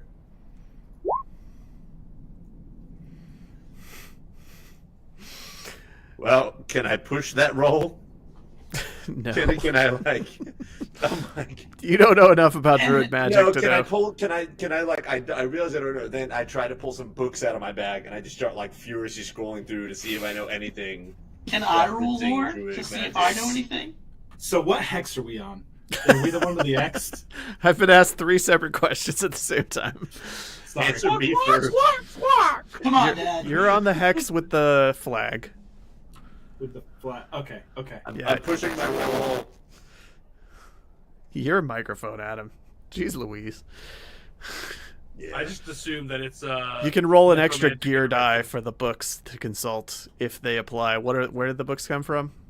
Would they apply to this? Oh, we got so many books from the town forever ago. From Ale. Remember, I raided the Wizard's from the Tower. Tower, but we probably don't have all those on us unless we have our horses with us. I have some on me. They're in my thing. You're an eagle. You don't Can have I roll horses lore? in your talons. Oh, they're on the mount. I mean, you can all infer that he seems to be stuck as a bird at the moment, so you know that much. Can I? None of you know druid magic, so none of you know how he's gonna get unstuck as a bird. Maybe if we make him happy, he'll come back. Why don't we go to that town he wants to see so bad? What if we hurt him? Like if we do enough damage, will he shake back into his original self? Do I understand any of what no. they're saying? So that might be the most twisted, Common? awful thing I have ever heard you say. Welcome to the team. Do I know Common? Like, do I understand what they're saying? Yeah. Okay, if she starts talking about hurting Your me, brain's I'm a just little gonna fly in the other direction. He flies off. Maybe I'm we gonna take that as just a no. maybe we send him hunting. Do you want to go hunt some mice? He's gone. He flew off. No, The three I of you want to have to decide where to go. save this pawn of a person. Man, this is really terrible, guys. Josh, Like- I do have a question. Yeah. In the concept of willpower and us using our abilities, as Ralgar being another spellcaster, would he know that you have to have whatever this metaphysical willpower is in the game to be able to use magic? He'll know that magic is a limited resource that draws on the willpower of the person casting it, and that you might just be stuck as an eagle until you can muster the magic to get out. Because he can transfer willpower if he has it, right? I've got 2, and he wouldn't let me push my lore roll. How much do you need to... It costs Transfer. 1 to initiate the transfer. If your lore... Okay. Start traveling. You will figure out how to communicate between the two of you that he's out of magic and needs you to transfer some strength to him so that he can be himself again. Vote that we go. Sorry, didn't do the voice. I vote that we go to the town where the guy owes us something because Dog really wanted to go there before he turned into a bird. Maybe I land on if we make him Grunwalk's happy, stretched arm. he'll come back. Ah! I'm convinced this bird's like the size of me. I don't know why, but I am. How hilarious would it be if, I fly back, I just, walk in, and that wasn't even me the whole time. That's just some random eagle you guys have been talking to. Oh Jesus! I mean, I befriended a horse and a rat. Like, why not add an eagle to my repertoire of pitiful creatures? You can, you can ask him questions and he can nod. You can try to piece together what's going on with him. I think you'd be able, if he's just magicked out and needs more strength to transform back, then I imagine the two of you can figure that out, even if it takes some time and we some can also Ralgar try poking and prodding, which he seems to be trying to do. Yeah, we can also try and fight something. I can't hunt because you can't push a hunting roll. But if we go fight a monster and I contribute to the fight, I can push a combat roll in an attempt to fail. But Yeah, I don't think I've gotten willpower in 5 sessions. I have 4 willpower. Can you cast the spell and take some of my willpower? Anyone can. Transfer willpower is a universal spell. well, that's you have Kinda to be like able the to spell cast magic. spells. You need to be a Obscure. spellcaster to cast that. Whoa, goblin magic!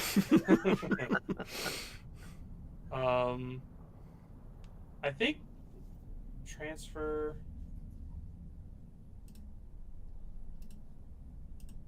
You can use the spell to steal willpower from others or give your willpower to someone else. So could you take some of Stealing Zoe's willpower to get enough to transfer to me? We're doing some fancy math here. Hold on. Sense magic, dispel magic, obscure, This transfer. is all very meta. Well, I imagine we would probably I feel like our characters would have a better understanding of how the spells work. It's meta, but also in game terms, in story terms, Dog turned into an eagle and lacks the magical force of will to change himself back, so he's stuck as an eagle for the time being. Ralgar can transfer magic between people, and so if he can figure out that that's the problem, he can carry out the ritual to do that. It's a little meta, but it also Yeah. makes I feel enough like sense after in half character. a day of walking, we would have spitballed Yeah, that idea. Eagle. why don't we move one hex? We'll do some travel just for the funsies of it. Maybe we get into combat, and then next hex we. Oh, the I do have transfer. I've got a I question vote in walk chat. and talk. Yeah. Bill, did we answer this earlier? If you use an ingredient, what does that do? Ingredients increase the power level of the spell by 1 by default. Okay. That was my understanding for all of the spells. Anytime you use a ingredient, it adds 1 to the. I'm with you. So that's weird for this one then, because transfer, an ingredient is a drop of your blood. The base cost to cast a spell is 1 willpower, and then you can take or give as many willpower as you want. Yeah. So I guess the only reason power level will come into play is if you were trying to steal it from someone that's opposing the transfer. That's when power level will come into play. Yeah, that would make it to where it's Yeah. harder for them to resist it. So the ingredient is useless when transferring among Right. friends. Yeah. So you could use 1 willpower to take 2 of Zoe's, and then use 1 willpower. I only need 1 willpower to change back. I don't need a lot. Well then, sure. I sit down, I put you in my lap and start caressing your gentle eagle feathers. I force you to cuddle me against your will because it's important for the spell to succeed. And I use 1 of my willpower to initiate the transfer, and then give you my 1 remaining willpower. I'm picturing Wolfman trying to snuggle with a pissed off eagle. He can be pissed off if he wants. He's not getting the power. If that's that's the attitude he brings to it. I don't know how your magic works, so I do just assume that's. I'm also so I don't. I mean, All right, so I'm down to 0 willpower. And I'm you at roll 1 1. die for the 1 power level of the spell. yeah, for a mishap. Do I? Because it's a rank 3, and I'm a rank 3. Yep. You always roll. You always roll the dice equal to the power level of the spell that you're casting. If it's a lower level rank than your casting ability, there's an option to lower the dice by 1, but okay, you're good. You transfer a willpower point into Dog. The eagle's eyes light up with black necromantic energy and then settle back into a dark green and fade away. I like to think that you get a peek into Safe my mind casting, while that's what this it's is called. happening. So pick a memory. Pick a memory and you can have it. Horrors beyond imagination, and then sniffing butts. Okay. You see me locked in a cell day after day. And that's all you kind of glance from it. Just me living in a cell, slowly rotting. Okay. Dog, would you like to change back into your natural form? Nope, I'm being an eagle for the rest of the campaign. Yes, I changed back. Got a free willpower. Punch the bird. He flies away. The The eagle ate your willpower. I got 2 of these stones. Gonna go beat Vergello, get the crown, be top bird. I will immediately use the willpower to drop the form. That would be such a bad idea. Our dwarven protector will shoot you out of the sky. All right. Yep, let's get the casting roll for the shapeshift back. See if Dog can people again. Oh no. Oh boy, whammies are happening. Well, to those viewers who are not aware, magical mishaps in this game are potentially insta-deadly and can mean anything on a spectrum of basically Elric nothing says happens safe to casting. horrible things Can I happen. do save casting? Elric says save casting. That's what he was telling me what it was called when I was referring to it, but you're I still can't casting do a it. rank 3 spell at rank 3. Oh, that's right. Okay. Dang it. Yeah, this is going to be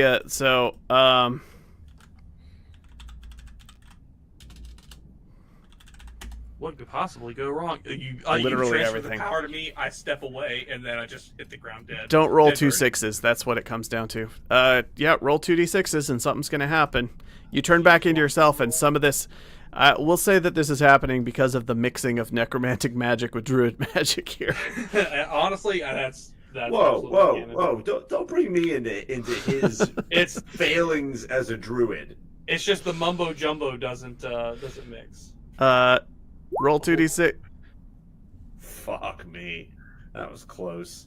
That's still bad though. You turn back into Yeah. yourself, but the force He of the rolled 5 magic. with 6. You turn back into yourself, but the force of the magic breaks bones in your body. Immediately roll for a critical injury blunt force. So you'll turn back to yourself, but it's going to be a violent transformation. This is actually kind of fitting, I guess. If something's going to go wrong, at least this sort of maps onto what's going on. Yeah. Give it a 2d6, and don't roll a 6-5 or a 6-6. Stop telling me what to not roll. 6-1. 6-1? Crushed elbow. You cannot wield two-handed weapons for the next 2d6 days. Hold on. It has a time limit, but also says permanent, so hold on. I'm trying to figure out what this means. It seems to have contradictory information.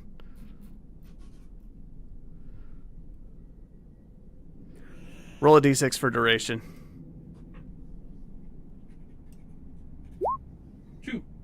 2 years. Oh, hold on. This is the time limit on receiving healing, I think. I think you're going to need to get this healed sometime in the next 2 days, or else it's going to be permanent damage and you'll never be able to wield a two-handed weapon again. Let me check that I am understanding this right. You guys remember that time that Ames had to roll a d6 every day and none of us knew why? Yep. That's still going. I haven't rolled one in a week. Well, time to roll 7 of them. That's probably actually what's going to happen, but we're not doing it right this minute. I would like to point out that I did ask. I did She just did. avoid the There was just other stuff responsibility. going on. All right. Healing, I recovery. have 4 herbs. Maybe we could make a salve. Would that help? Fucking salves. Not salves again. Critical injuries. Each critical injury has a specific effect that you suffer during the healing time indicated, measured in days. If someone manages to heal you during the process of healing a critical injury, the remaining healing time is reduced by half. It has a healing time. I think it's straight up contradictory, but we're just going to call it a several day injury. For the next 2 days, your elbow is fucked up, and you cannot wield two-handed weapons because there seems to be contradictory information on the table. So I'm going with the less brutal interpretation because it doesn't make sense. So your elbow is messed up for the next 2 days. No permanent? No permanent. Okay. You just can't wield any two-handed weapons for the next 2 days Okay. because your elbow hurts from the transformation. Do I have? I think It was I like actually have dislocated, needs to be reset, and then you've got it like...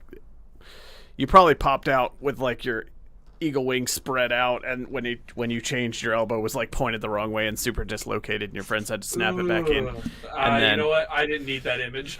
Ow. and now it's going to be super sore and wrapped up for a couple days. All right. Anyway, let's get back to things here. You're in the Dankwood. Dog is back. Dog, is there anything you'd like to say after you pop back from being an eagle? Ow. Ow. Hey, dog, would like the punching damage thing have brought you back? No, why would that work? That's like a stupid concept. If I turned back, I would just be a dead bird. Ugh. I wonder what dead eagle tastes like. Hey, why'd you Dead turn into chicken. an eagle? To try and follow you guys after you didn't show up for a quarter day. We were arrested. I saw. Thanks for I thought- following us. Sorry I outed you. It's fine. It's a little bit of a blur. So, like, do you get superpowers when you're an eagle? Like, what can you do that a normal eagle can't? Dog, half of your voice went all super magic-y and we didn't understand any of it. Must be lingering effects of the spell. I can understand what people are saying, like beating me to death to try and turn me back into an orc. It was just a possibility. Anyhow, I'm glad you're back. Can you lead the way for us? Yeah. Give us a roll. Where do you want to go? North. Yeah, let's just go straight north. Straight north? All right. Let's have a roll. I have Pathfinder, so lead the way is +1. Who's our usual scout? Dog. Wait. Lead them. Wait. No, I am the scout. The lookout. All right. That's a success. Sun will lead the way. You will make progress in this quarter day. It will now go from. It will now go to daytime. One sec. Oops. In my DM Are view you here. guys scouting better than 5? No. I will scout. You don't need to roll it. I was just asking who was the person so that we had it specified if it came up. Do you have a crafting higher than 6? No. Then I will craft. Do you have a manipulation higher than 7? Do you have a lore higher than 7? Vergello has a manipulation higher than 7. Does he? I'm pretty sure. Pretty sure he was like 8. That's pretty crazy. My manipulation's a 1. I win. I'm number 1. Yeah. He's an 8.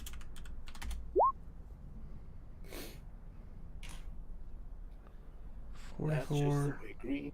All right, you are in thick, dark forest, forging your way into the dank wood. You are very familiar with this type of terrain. It almost feels like being home to some of you, many of you. Some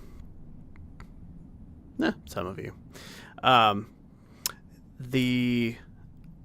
It's warm. It's summertime. Everything is wet and smells like rotting soil and there are bugs crawling all over every surface. You're cutting your way through thick underbrush, scrounging around for difficult to travel paths, stepping over all of the tangled growth, and something's happening, so give me a second. Always you and the something happening. My job is to have something happen. I cannot believe we are back in the middle of a forest. I like Why? forests. It's great. It tastes like home. I don't I even like know which of these forests. bugs I can eat. Better than a jail cell. That one's safe. The forest is nicer than the plains. I like the tree cover. It gets bigger when it's in your mouth. Yeah, I didn't say it tasted good either, but you can eat it and it won't kill you.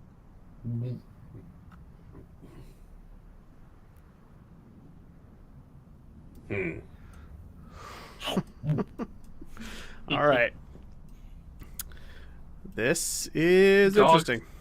Someone comes out and crushes your other elbow. Elbow strike! Runs away. It's the elbow bandit, the mythical creature. Nothing is visibly going to happen right away here. You are traveling the forest. It's 1 hex per quarter day in these conditions, so you're going to be forging on. Yeah, but what's invisibly happening? No one knows. What time of day is it? It is. Daytime. Yeah, your morning was spent traveling just now. It is daytime now. Okay, so we can travel for another day. Mm-hmm. I mean, I guess we're heading north. There's a building to the northwest. Yeah, I'm hoping that's the kingdom. I'll do another lead the way. Okay. I failed. Mishap. That's what happens. We wait too long to play again, and all of my dice rolls. Our lead the way has been cursed the entire campaign. It never changes.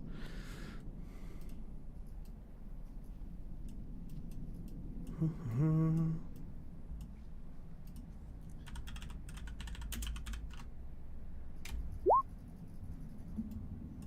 feel like I just need to get level 3 of Pathfinder. You realize that you have traveled in a circle. You are lost and won't make any progress on the map during this quarter day. Your Pathfinder must also roll survival successfully to find their way out of the current hex. Only one roll can be made at this per quarter day. It is now evening. I mean, we gotta make camp, right? Yeah. Feels like we have to, yeah. All right. Somebody want to do the make camp roll then? That'll be the guy who's really successful on making these rolls. Question to everyone. Is Sir Archibald with us? Yeah. We didn't bring the other mounts. Has we been having our mule with us? If you brought him with you on the journey, well, how could he have If gotten? we brought him up the mountain. He's with you because you left him outside of the Eye of the Rose. Wasn't there someone outside of the Eye of the Rose that you were going to come back to? Yeah, his friend was captured in there. Yeah, I think you left Archibald with that guy and would have reclaimed him after coming back out. And we just said, yeah, your friend's dead. Yeah, basically. Jorg. Yeah, that's what we told him. We don't need Sorry, to rewind Jorg. and deal with it. Okay. You would have left him Then tied I- up somewhere where that guy was. I think that got talked about way back then. Yeah, I can't believe we tied up that guy with our mule. All right, so yeah, the large tent is on him, so that gives me a +2 gear die to the roll as well. Mm-hmm. That was why I was asking. Don't roll to make camp, because something is going to happen while you are making camp. Okay. You set out to make camp. Who's on scouting duty? So Me. It's Zoe. evening, so I'm asleep. Go ahead and make a scouting roll, Zoe. And yeah, our goblin friend is napping. Okay. That is a fail. All right.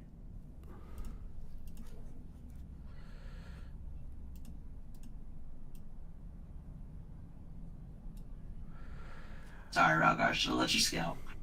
Nope. The sun is getting low, but it's not yet dark. And you're both hanging out, having a conversation. Zoe is sort of keeping a low-key lookout. And you hear the bugs buzzing all around you. And at some point you start to notice something seems a little strange. You hear owls hooting in the trees, which is not that unusual, but the sun's not down yet, and you start to hear quite a few more of them than you typically hear, almost like a chorus of owls hooting at each other up in the trees, and it's getting to be kind of a cacophony. It's enough to draw your attention from being normal to being, okay, what the hell is going on with these owls right now?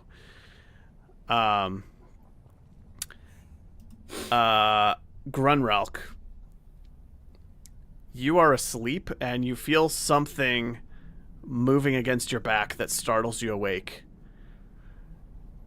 What's on me? What's on me? You jump What's up on and me? look down, and there are a couple of mice scurrying around your bedroll. and one of them seems to have run up your back and then fallen out your shirt when you jumped up. But rather than running away and hiding like you would expect, they're sort of running circles all over your belongings, diving into things, scurrying around, and sort of scratching and gnawing at the corners of your belongings. I'm gonna try and shoo them off. I mean, they're mice. Everything I know about them is they're gonna be afraid of me. Ralgar, Yeah. you've done enough hunting in your days and smelled enough smells that you can smell, that you can recognize the smell of animal urine, and the smell of like a big buck wafts over your nostrils, like when they mark territory. Uh-oh. That's not good. You guys Why? smell that? No. Zoe, while you are sitting on the edge of camp, rats get off my... Zoe, while you are sitting on the edge of camp looking out into the forest, a tiny bluebird perches on your shoulder, starts chirping in your ear. Hello, little one. It's kind of cute. I'm gonna like put my hand out to it, see if it'll get on it. It starts pecking at your finger, and then it pecks and nips angrily at your ear. It's being a little bit aggressive. And then a What? little white bird lands on your opposite shoulder, and then a cardinal lands on top of your head. Do any of these birds have golden eyes? No, not that you can see. Yes, hello, hi. Do you want me to go somewhere? At this point, you're all turning around looking at each other and noticing that everybody's sort of sidetracked with something weird. Guys, I think we need to get out of here. I just smelled the smell of a buck that's marked its territory, and those guys are not messing around. This was a bad place to make camp. Ralgar, the earth between your toes feels like it's moving. You look down, and there are just worms crawling all around your feet. Oh my god, gross. Is that because I ate your buddies earlier? I don't want to be here anymore. I just start Alright, packing let's things up furiously. Start Put my packing up. backpack on. Does this look like anything in nature that I would understand? Since Nothing's attacking. You didn't say anything is attacking me, but I'm assuming I'm also being bothered by stuff too. this is a hard lore roll, so it's a -2 dice because it's a rather obscure situation. But I will let you roll it because you are a druid. Okay, so it's I'll roll it a -2. -2 for you. okay. That's nothing but fail. This is a tense situation, Josh. This information might be useful. Do I get to push the roll? I normally would not allow the pushing of a lore roll, but you know what? I'm going to allow it here. Make him describe what he does to push it, though. Yeah. What does Yeah. he do differently? Let's see. I don't know what's going on around me, but I'm assuming that there's like other like all kinds of weird stuff happening. I'm gonna get dangerously close to whatever critters are around me to try and really closely examine, like poke and prod and use druidic chants and see if I can figure out. So Sure. I'm getting dangerously close to all Sure. these things. You step forwards and you start doing like a druid dance and trying to study the animal's reactions. And after a few moments, you have 3 foxes circling you. And as you are doing it, they start baring their teeth and snarling at you. Okay. Well, Wow. that's the exact That's same the roll. same- That's same- wild. Wait, did I? Oh no, it is just still okay. Well, that's 2 Owie. willpower at least. Yeah. Let's get out of here. It's at least a strange, if not ill omen, this whole situation, and you cannot make sense of what these animals are doing because this does not seem how nature behaves. Yeah, if we're breaking away, then I won't cast anything. All right. We're So, stuck in this hex, though, aren't we? yeah, you'll have to abandon your camp making and instead make survival rolls to navigate out of the hex. That's still a lead the way roll, right? Yes. Okay. Wow. Now Wow. I just Well, you nailed just it. needed That's- proper motivation, apparently. 5 successes. Dog's like, get the fuck out, get the fuck out, get the fuck out. All right. Yeah.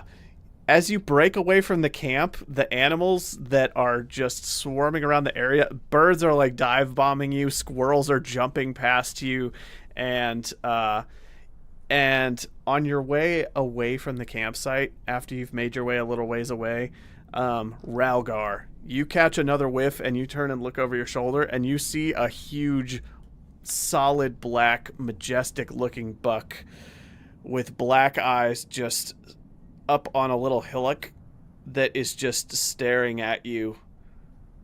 And he's like rubbing his antlers against the trees next to him while watching you. And he is like staring into your soul while all of these other animals are sort of swarming around him. And as you make your way into the distance, he just stares you down and seems content with the fact that you are leaving. You are not pursued. Can I gain any insight by staring back into his soul? Can we lock into like a soul gaze here? I want to. This is the most majestic creature I have ever seen, but I'm also terrified by it. I can't take my eyes off it. I'm tripping over roots because I can't stop like looking. Here's the deal I will make you. You can hold on. I'm looking at the skills list here real quick. Animal handling? That's the one Shall I was we looking do for. this? Which stat is that tied to? Is it empathy? Animal handling is tied to empathy. Yeah. Okay, cool. That's the one then. Yeah. I'll let you make an animal handling roll to try to glean information from this beast, but it will require that you take a few steps back towards it and make eye contact with it, which you can do at your own risk if you choose to. Yeah, we're gonna do that. Make an animal handling roll. We're not in Vegas. I'm not putting my kid's college fund on the line here. Let's have some fun. This is his version of the Nightwalker, it sounds like. 1 success, 1 fail. You're about to make a deal with a whole god, my friend. You got a success. You take a few steps back, and the thing is like rubbing its antlers on the ground, almost like it's preparing for a charge, and then it stares at you, and you stare at it. And you maintain a long eye contact, and then as you finally start to break away eye contact and take a step away, it turns its head. And when it turns its head, you can see just the tide of animals all around it turn in the same direction, almost like it's commanding them. And they all run back the other way. And it turns and starts to run with them, and then it turns and looks at you. And like it's studying you up and down. And it seems content that you have received its message and done the right thing. And then it turns and runs off with the other animals. I just mutter under my breath. I'm just like, that was the most amazing creature I have ever seen. Hey guys, wait up! Ralgar comes running after you, having just had a spiritual experience. That'd be a pretty cool mount for you to have, Ralgar. So, I think it's more likely to mount me. Oh, well, I mean, beggars can't be choosers. Exactly. the shtick here is that, you have broken away and you've gotten out of the hex that you were traveling in. Because of the time delay of starting to set up your camp and having to break away and start traveling again, you are now into the next hex in the dark.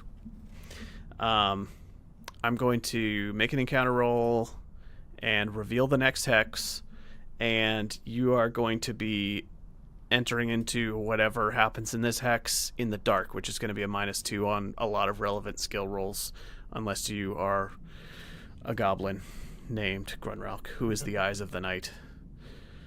That's me. All right. Please hold. Your campaign is important to us. All right. I'll show you guys. I'll spend the willpower I got and turn back into an eagle. Then I'll be able to see. Wouldn't an owl be a better pick? I didn't think about. I mean, squawk. All right. We're seeing if anything noteworthy happens. Give me a second to make sense of the dice. I'm keeping my traditions alive here. Instead of just taking notes in a Word document, I just draw pictures of memorable things on the map. You'll see the strip rack with the man in a barrel.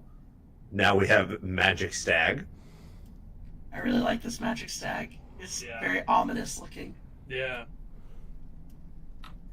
Yeah. It's like Rudolph the Don't Come Near Me. Rudolph, but don't come near me. Woo! Okay. There is a thing happening, a very different flavor of things, so I need a moment. But I will tell you, I'm going to read you what you notice. You are making your way... Very nice drawing.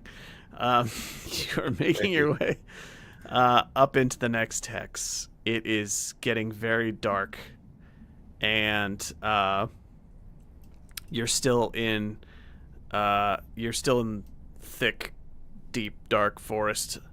And as the wind turns and the sun is setting and it's starting to get dark and a little chilly all around you, the smell of freshly baked bread wafts across your nostrils. As you continue traveling a bit, you notice that it is coming from a small stone house nestled in among the dense vegetation of the forest. There are no trails, no pastures, no fields. Heavy smoke rises from the chimney, and a warm light glows from within, from the small, square windows. Oh my god, guys. Oh, do you smell that? It smells heavenly. I Let's want to knock on the go. door. Can we? Can we please? Yeah, why not? Let's do it. Sounds like Zoe and I are walking up to the door. Absolutely. I'm just gonna turn and look at Dog as they walk away. Are we gonna die? I just don't think they appreciate the fact that if a goblin and an orc approach a house in the middle of the night, people usually aren't as inviting. Yeah, I'm gonna stay back here for a little bit, I guess. What about you? I'm not going near that house until they at least let them know we're not here to raid them. Sounds like a plan. As we approach the door, I turn to you, Zoe, and I go, Okay, this is like a one-time thing, but it's dark. This might be someone's house. I look like a wolf. I'm gonna try to be more friendly. You can call me your dog. and I go down on all fours and start wagging my tail as we walk. Are you wearing a shirt? And a battle axe on my back. I'm not the smartest dog, wolf. I don't know that this is the best. You know what? I'm hungry. Knock, knock, knock, knock, knock, knock. All right. This hex is marked with the image of like a castle.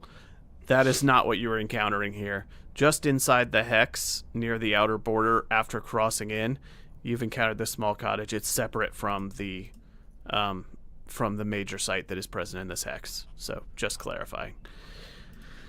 Okay.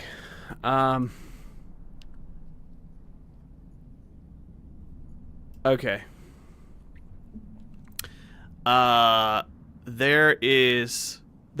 You hear small footsteps approaching the door. You notice that the door is a little bit shorter than you would typically see on like a human or elven sized home. And you hear soft footsteps approaching the door, and then a and a as the door opens, and on the other side is a stout-looking halfling with a thin, red, wispy beard. And he is dressed in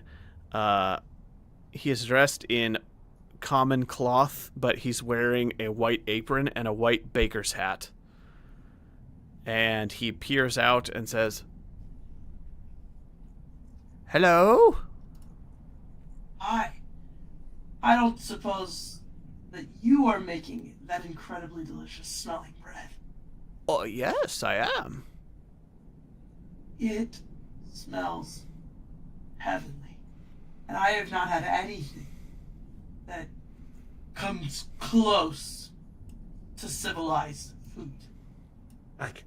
I don't suppose that you would be open to sell or to trade, perhaps, some of your bread? Something could be arranged, but if you're up to trouble, I'll have none of it. Not up to trouble? Just very excited at the prospect of hot bread. Oh yeah, I want to see your sourdough starter. Oh, and you should know there's an orc and a goblin. They're our friends. They just didn't want to scare you. They're standing over there, but they're really nice. Hello. All right. Hi. My eyes do that like glowy goblin thing that happens in the night. It's kind of unsettling. But he would know what a goblin looks like, being a halfling. You can come in and sit down. Just don't cause any trouble. All right? All right, no trouble. I promise. All right. He opens the door. Go sit down. This place is it's a well-decorated little house that has a big wooden table dominate. It's a one-room house, and it has a wooden table dominating the center of the room with seats all around it. It's actually long enough for all of you to sit. It's got way more seats than this guy needs, and the table is already set with bowls and plates and silverware and things. The smell of bread baking from the big stone oven on the far end of the house smells totally lovely. And all around the place, he has baking supplies. He has jars and sacks and cutting boards and rolling pins. There's lumps of dough all over the table, like he's just using every available surface for his baking. And the whole place smells amazing. He invites you in. He says, come in, sit down. Just please try not to disturb anything, and I will get you something to eat. I am being unusually careful and not clumsy. Trying my very hardest. Cool. Can I ask a question? Why? Not that I'm not excited. Why do you have such a large table in such a small space and so much bread? Are you like the baker for the wow, forgive me, I didn't see a town. I bake for myself, love of the art. But I'm what? more than I think happy to about that. share with you. That's amazing. What's your name? My name is Melkar. Hi, Malkar. I'm Ralgar. Ralgar. Our names both end in R. That's fun. Why do you have so many places set at the table? Do you have a lot of guests that come over? No. But it's fortunate that I do have space for all of you, so come on in and take a seat. Oh, absolutely. What kind of fuel do you use in your oven? Just making small talk while we're getting seated. None. Does he seem sketchy at all? He seems a little like his eyes are a little bloodshot and his hair's a little crazy. He seems like a little manic, maybe. No, none at all, actually. But the baking goes on quite well regardless. Here, take a spot. Excuse me. There's dough lying all over the place. I'll clear out some spots. He starts pushing things out of the way. He points to 4 seats for the 4 of you, and as he's clearing away spots at the table, Dog. He reaches past you to clear out a space at the table, and as he's dragging away what appears to be a bowl with like a lump of dough in it, you notice that the dough is like wiggling and moving inside of the bowl, and he picks it up and carries it over and sets it down next to the oven. Sorry, just needed a moment to clean things up. He clears out all the spaces and he puts like clear plates in front of you. And he goes, tea and pastries? Sure. Have a nice herbal tea. Could put some honey in it if you like. I can How help much? you. I'll help you make the tea, and I'll stand up and kind of move near the fire, where I assume there's a kettle. There's something. a kettle. Yeah. Yeah, I'm gonna go over there. Do I see the dough wiggling? You said he placed it near the fire. Yeah. He placed it. He didn't put it on the fire. He just set it on a counter space over just near the kinda oven. Yeah. near the fire. Yeah. Does it look like it's still wiggling? Yeah, it is. It's actually a lump of dough, and it's got 2 raisins pressed in it that kind of strike you eerily as like looking like eyes, and it's like wiggling around, and the raisins are like bobbing up and down, and you see like little bits of the dough pushing out, almost like appendages. Like it's a blob of round dough, but then it for moments looks like it has arms that then kind of sink back into the dough. Does it look like he's watching me out of the corner of my eye? Yeah, he is. Or- He's watching you pretty Okay. closely. Okay. I've got it. You're a guest. You should be seated. I've I'll take care of it. I don't recently mind. crushed my elbow. I'll probably just stand. Sitting makes it feel uncomfortable, and I show my elbow is probably really badly bruised. All right. How much are we charging for a loaf of bread? Oh, no charge for you. Don't worry at all. Do we see any finished loaves of bread anywhere? No, but you're surrounded by boxes and big like clay pots with lids on them and all kinds of storage containers that are not open. Melkar, I smell bread, but I'm not seeing much bread. You're not like trying to hurt us or anything, right? Hurt? No, I'm not trying to hurt you. What? Why would I be trying to hurt you? Insight check. Okay.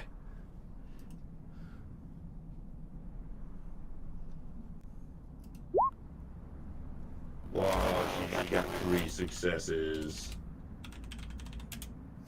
Yes, he's trying to hurt you. Insight tells you don't think that he is lying about trying to hurt you, but he is nervous and concealing something. He seems a little uneasy with everyone's presence, and while he doesn't strike you as outwardly malicious, he definitely strikes you as nervous. While she's like talking to him, I want to try and edge my way closer to the dough. Sure. See if I can like The moving it. dough. Yeah, it looks like it. With the way you're describing it, it looks like something's trying to break out. Almost. It's hard to tell. Almost. Yeah. Okay. I mean, yeah. I'll try and get closer and see if I can like peel it open or something. Okay. As you reach down and you kind of lean forwards, he set it back on a shelf so that it's a little bit out of sight, but when he turns around to pour the tea, you can kind of lean forward and get a better look at it, and it's still wiggling in there in kind of the same way that it was. Do you want to like touch it? Yeah. I mean. All right. Oh yeah. As you poke your finger into it, it emits kind of a low whistling sound, like a, and like 4 appendages that look kind of like arms and legs kind of grab onto your hand and then drag down and slide off. It feels like it's dough through and through, but it also seems to be kind of alive in a creepy way. He turns when he hears the sound and he goes, "Oh, please, don't touch. My creations are sensitive, and I don't. Well, please go have a seat. I'll bring you the pastries as promised, or just stand by the table with your friends." Melkar, I'm not against like eating living creatures, but is your bread like alive? It seems to be. Yes. Does this alarm you in any way? I suppose. Not? No, it doesn't. I confess I can create life.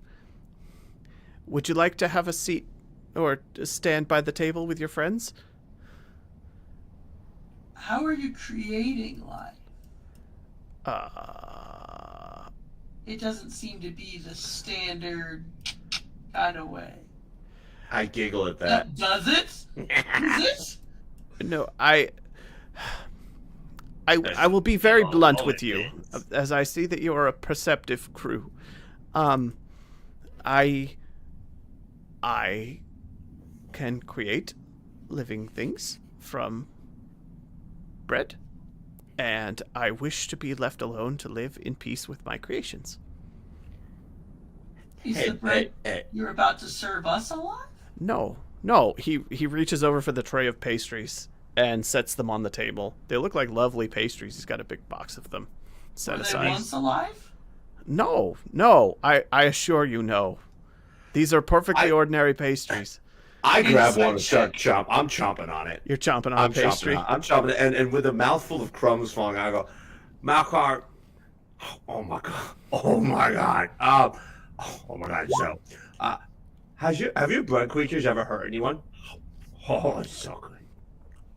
No, Were of those course bread not. creatures alive once? What? The 2 successes on insight? What are the insight rolls for? She wants to know if the pastries were once living creatures.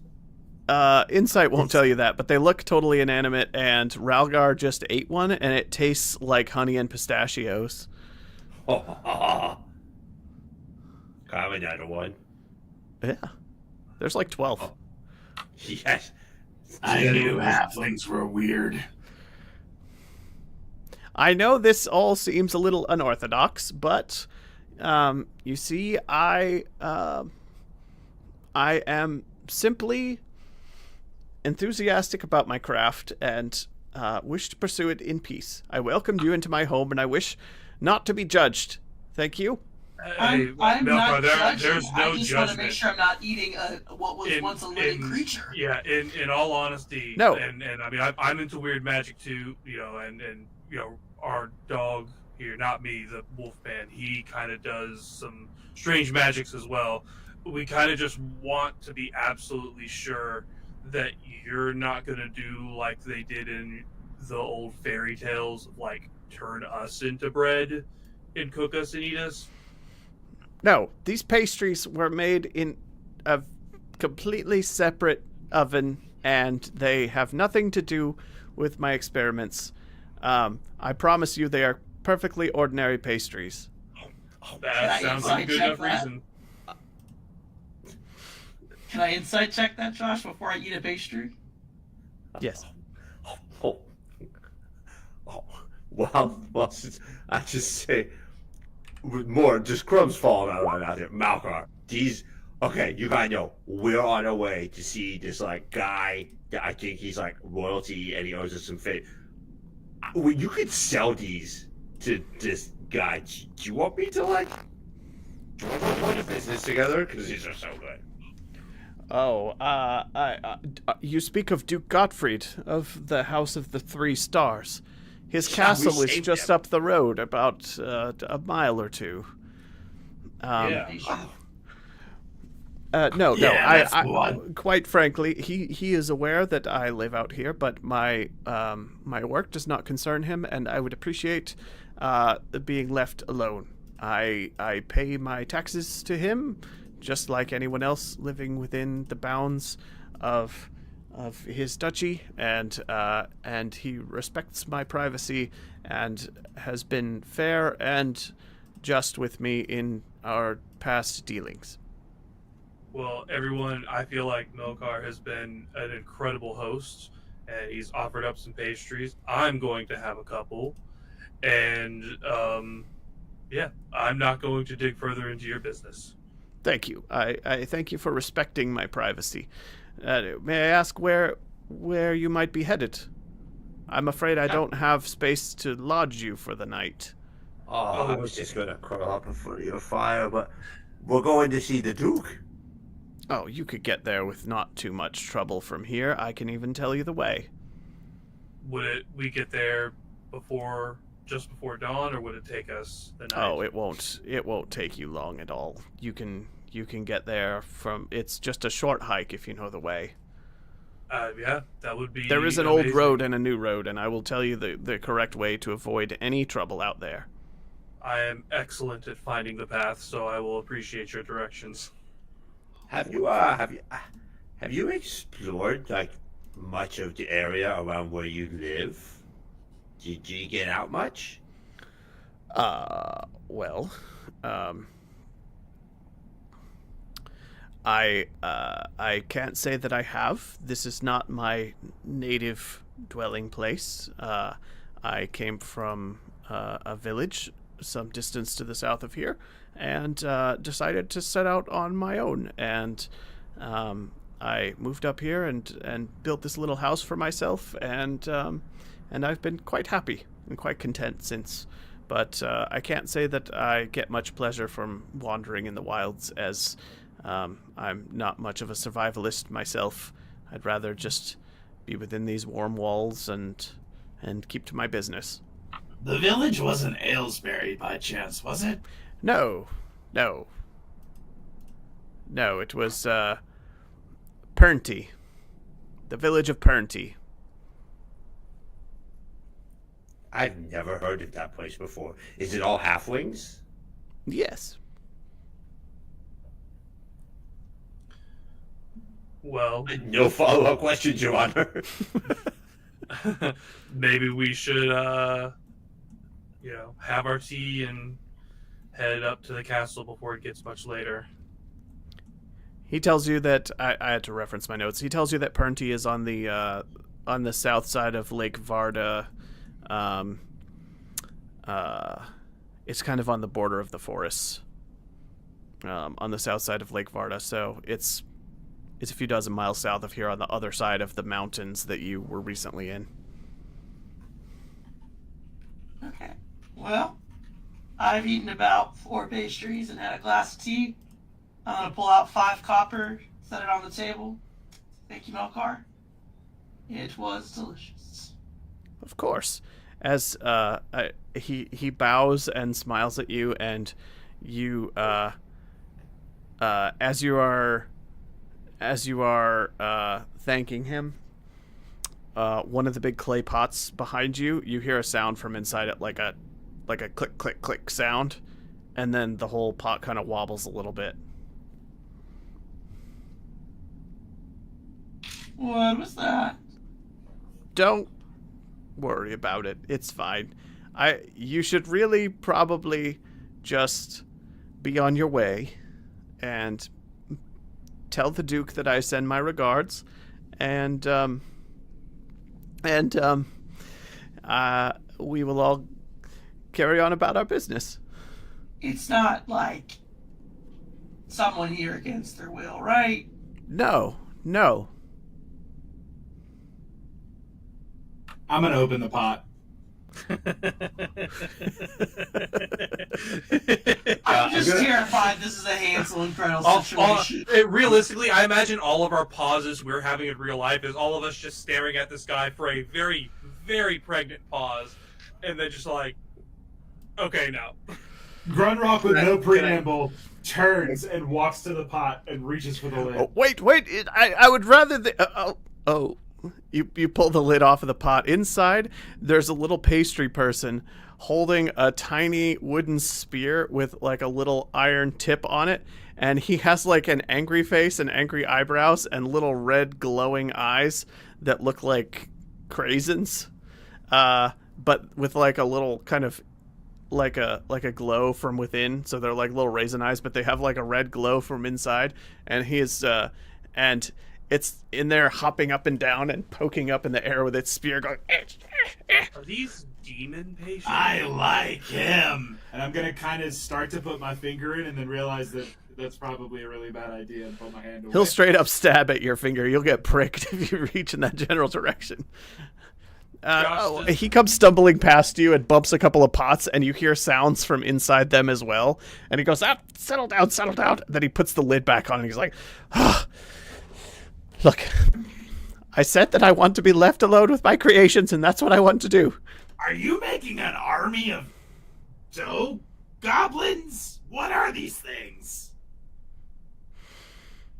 Look, I don't care as long as you don't try to hurt us.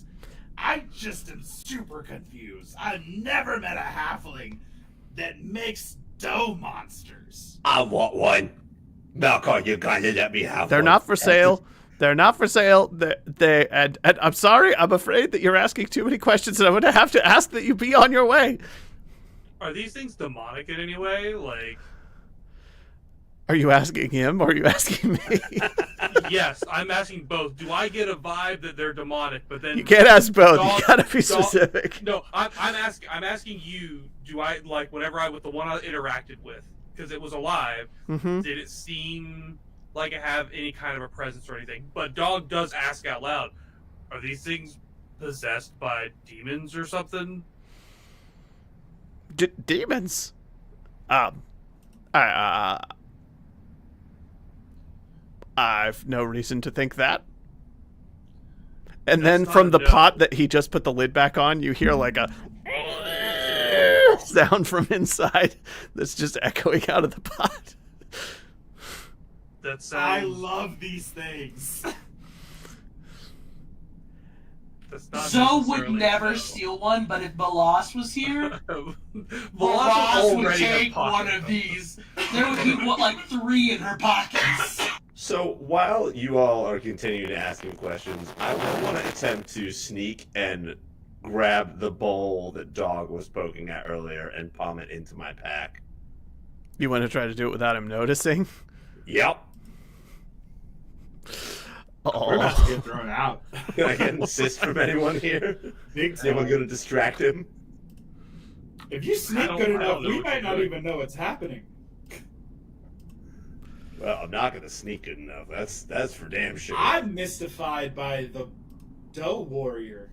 I want to start it as a baby, and I want to raise it into my little fighter friend. Okay, so clarification question: are these like cookies? Is this like a gingerbread man with a spear, or is this like Pillsbury Doughboy with a stick and a steel spear tip? Oh yeah, is he baked? It's yeah, he appears to be baked, and he's not as cute or crisp as a gingerbread man. He looks more like a poorly shaped bread man.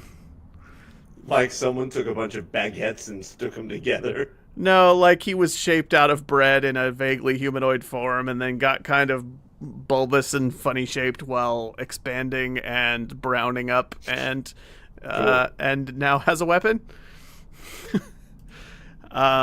Okay, so you want to try to swipe one of these. Remember that it did make a sound when it was touched last time. No, all right. We'll leave it be. Okay. Ralgar reaches for it, then goes. Are you telling me this guy has a room full of Hala Knights? Roll credits. I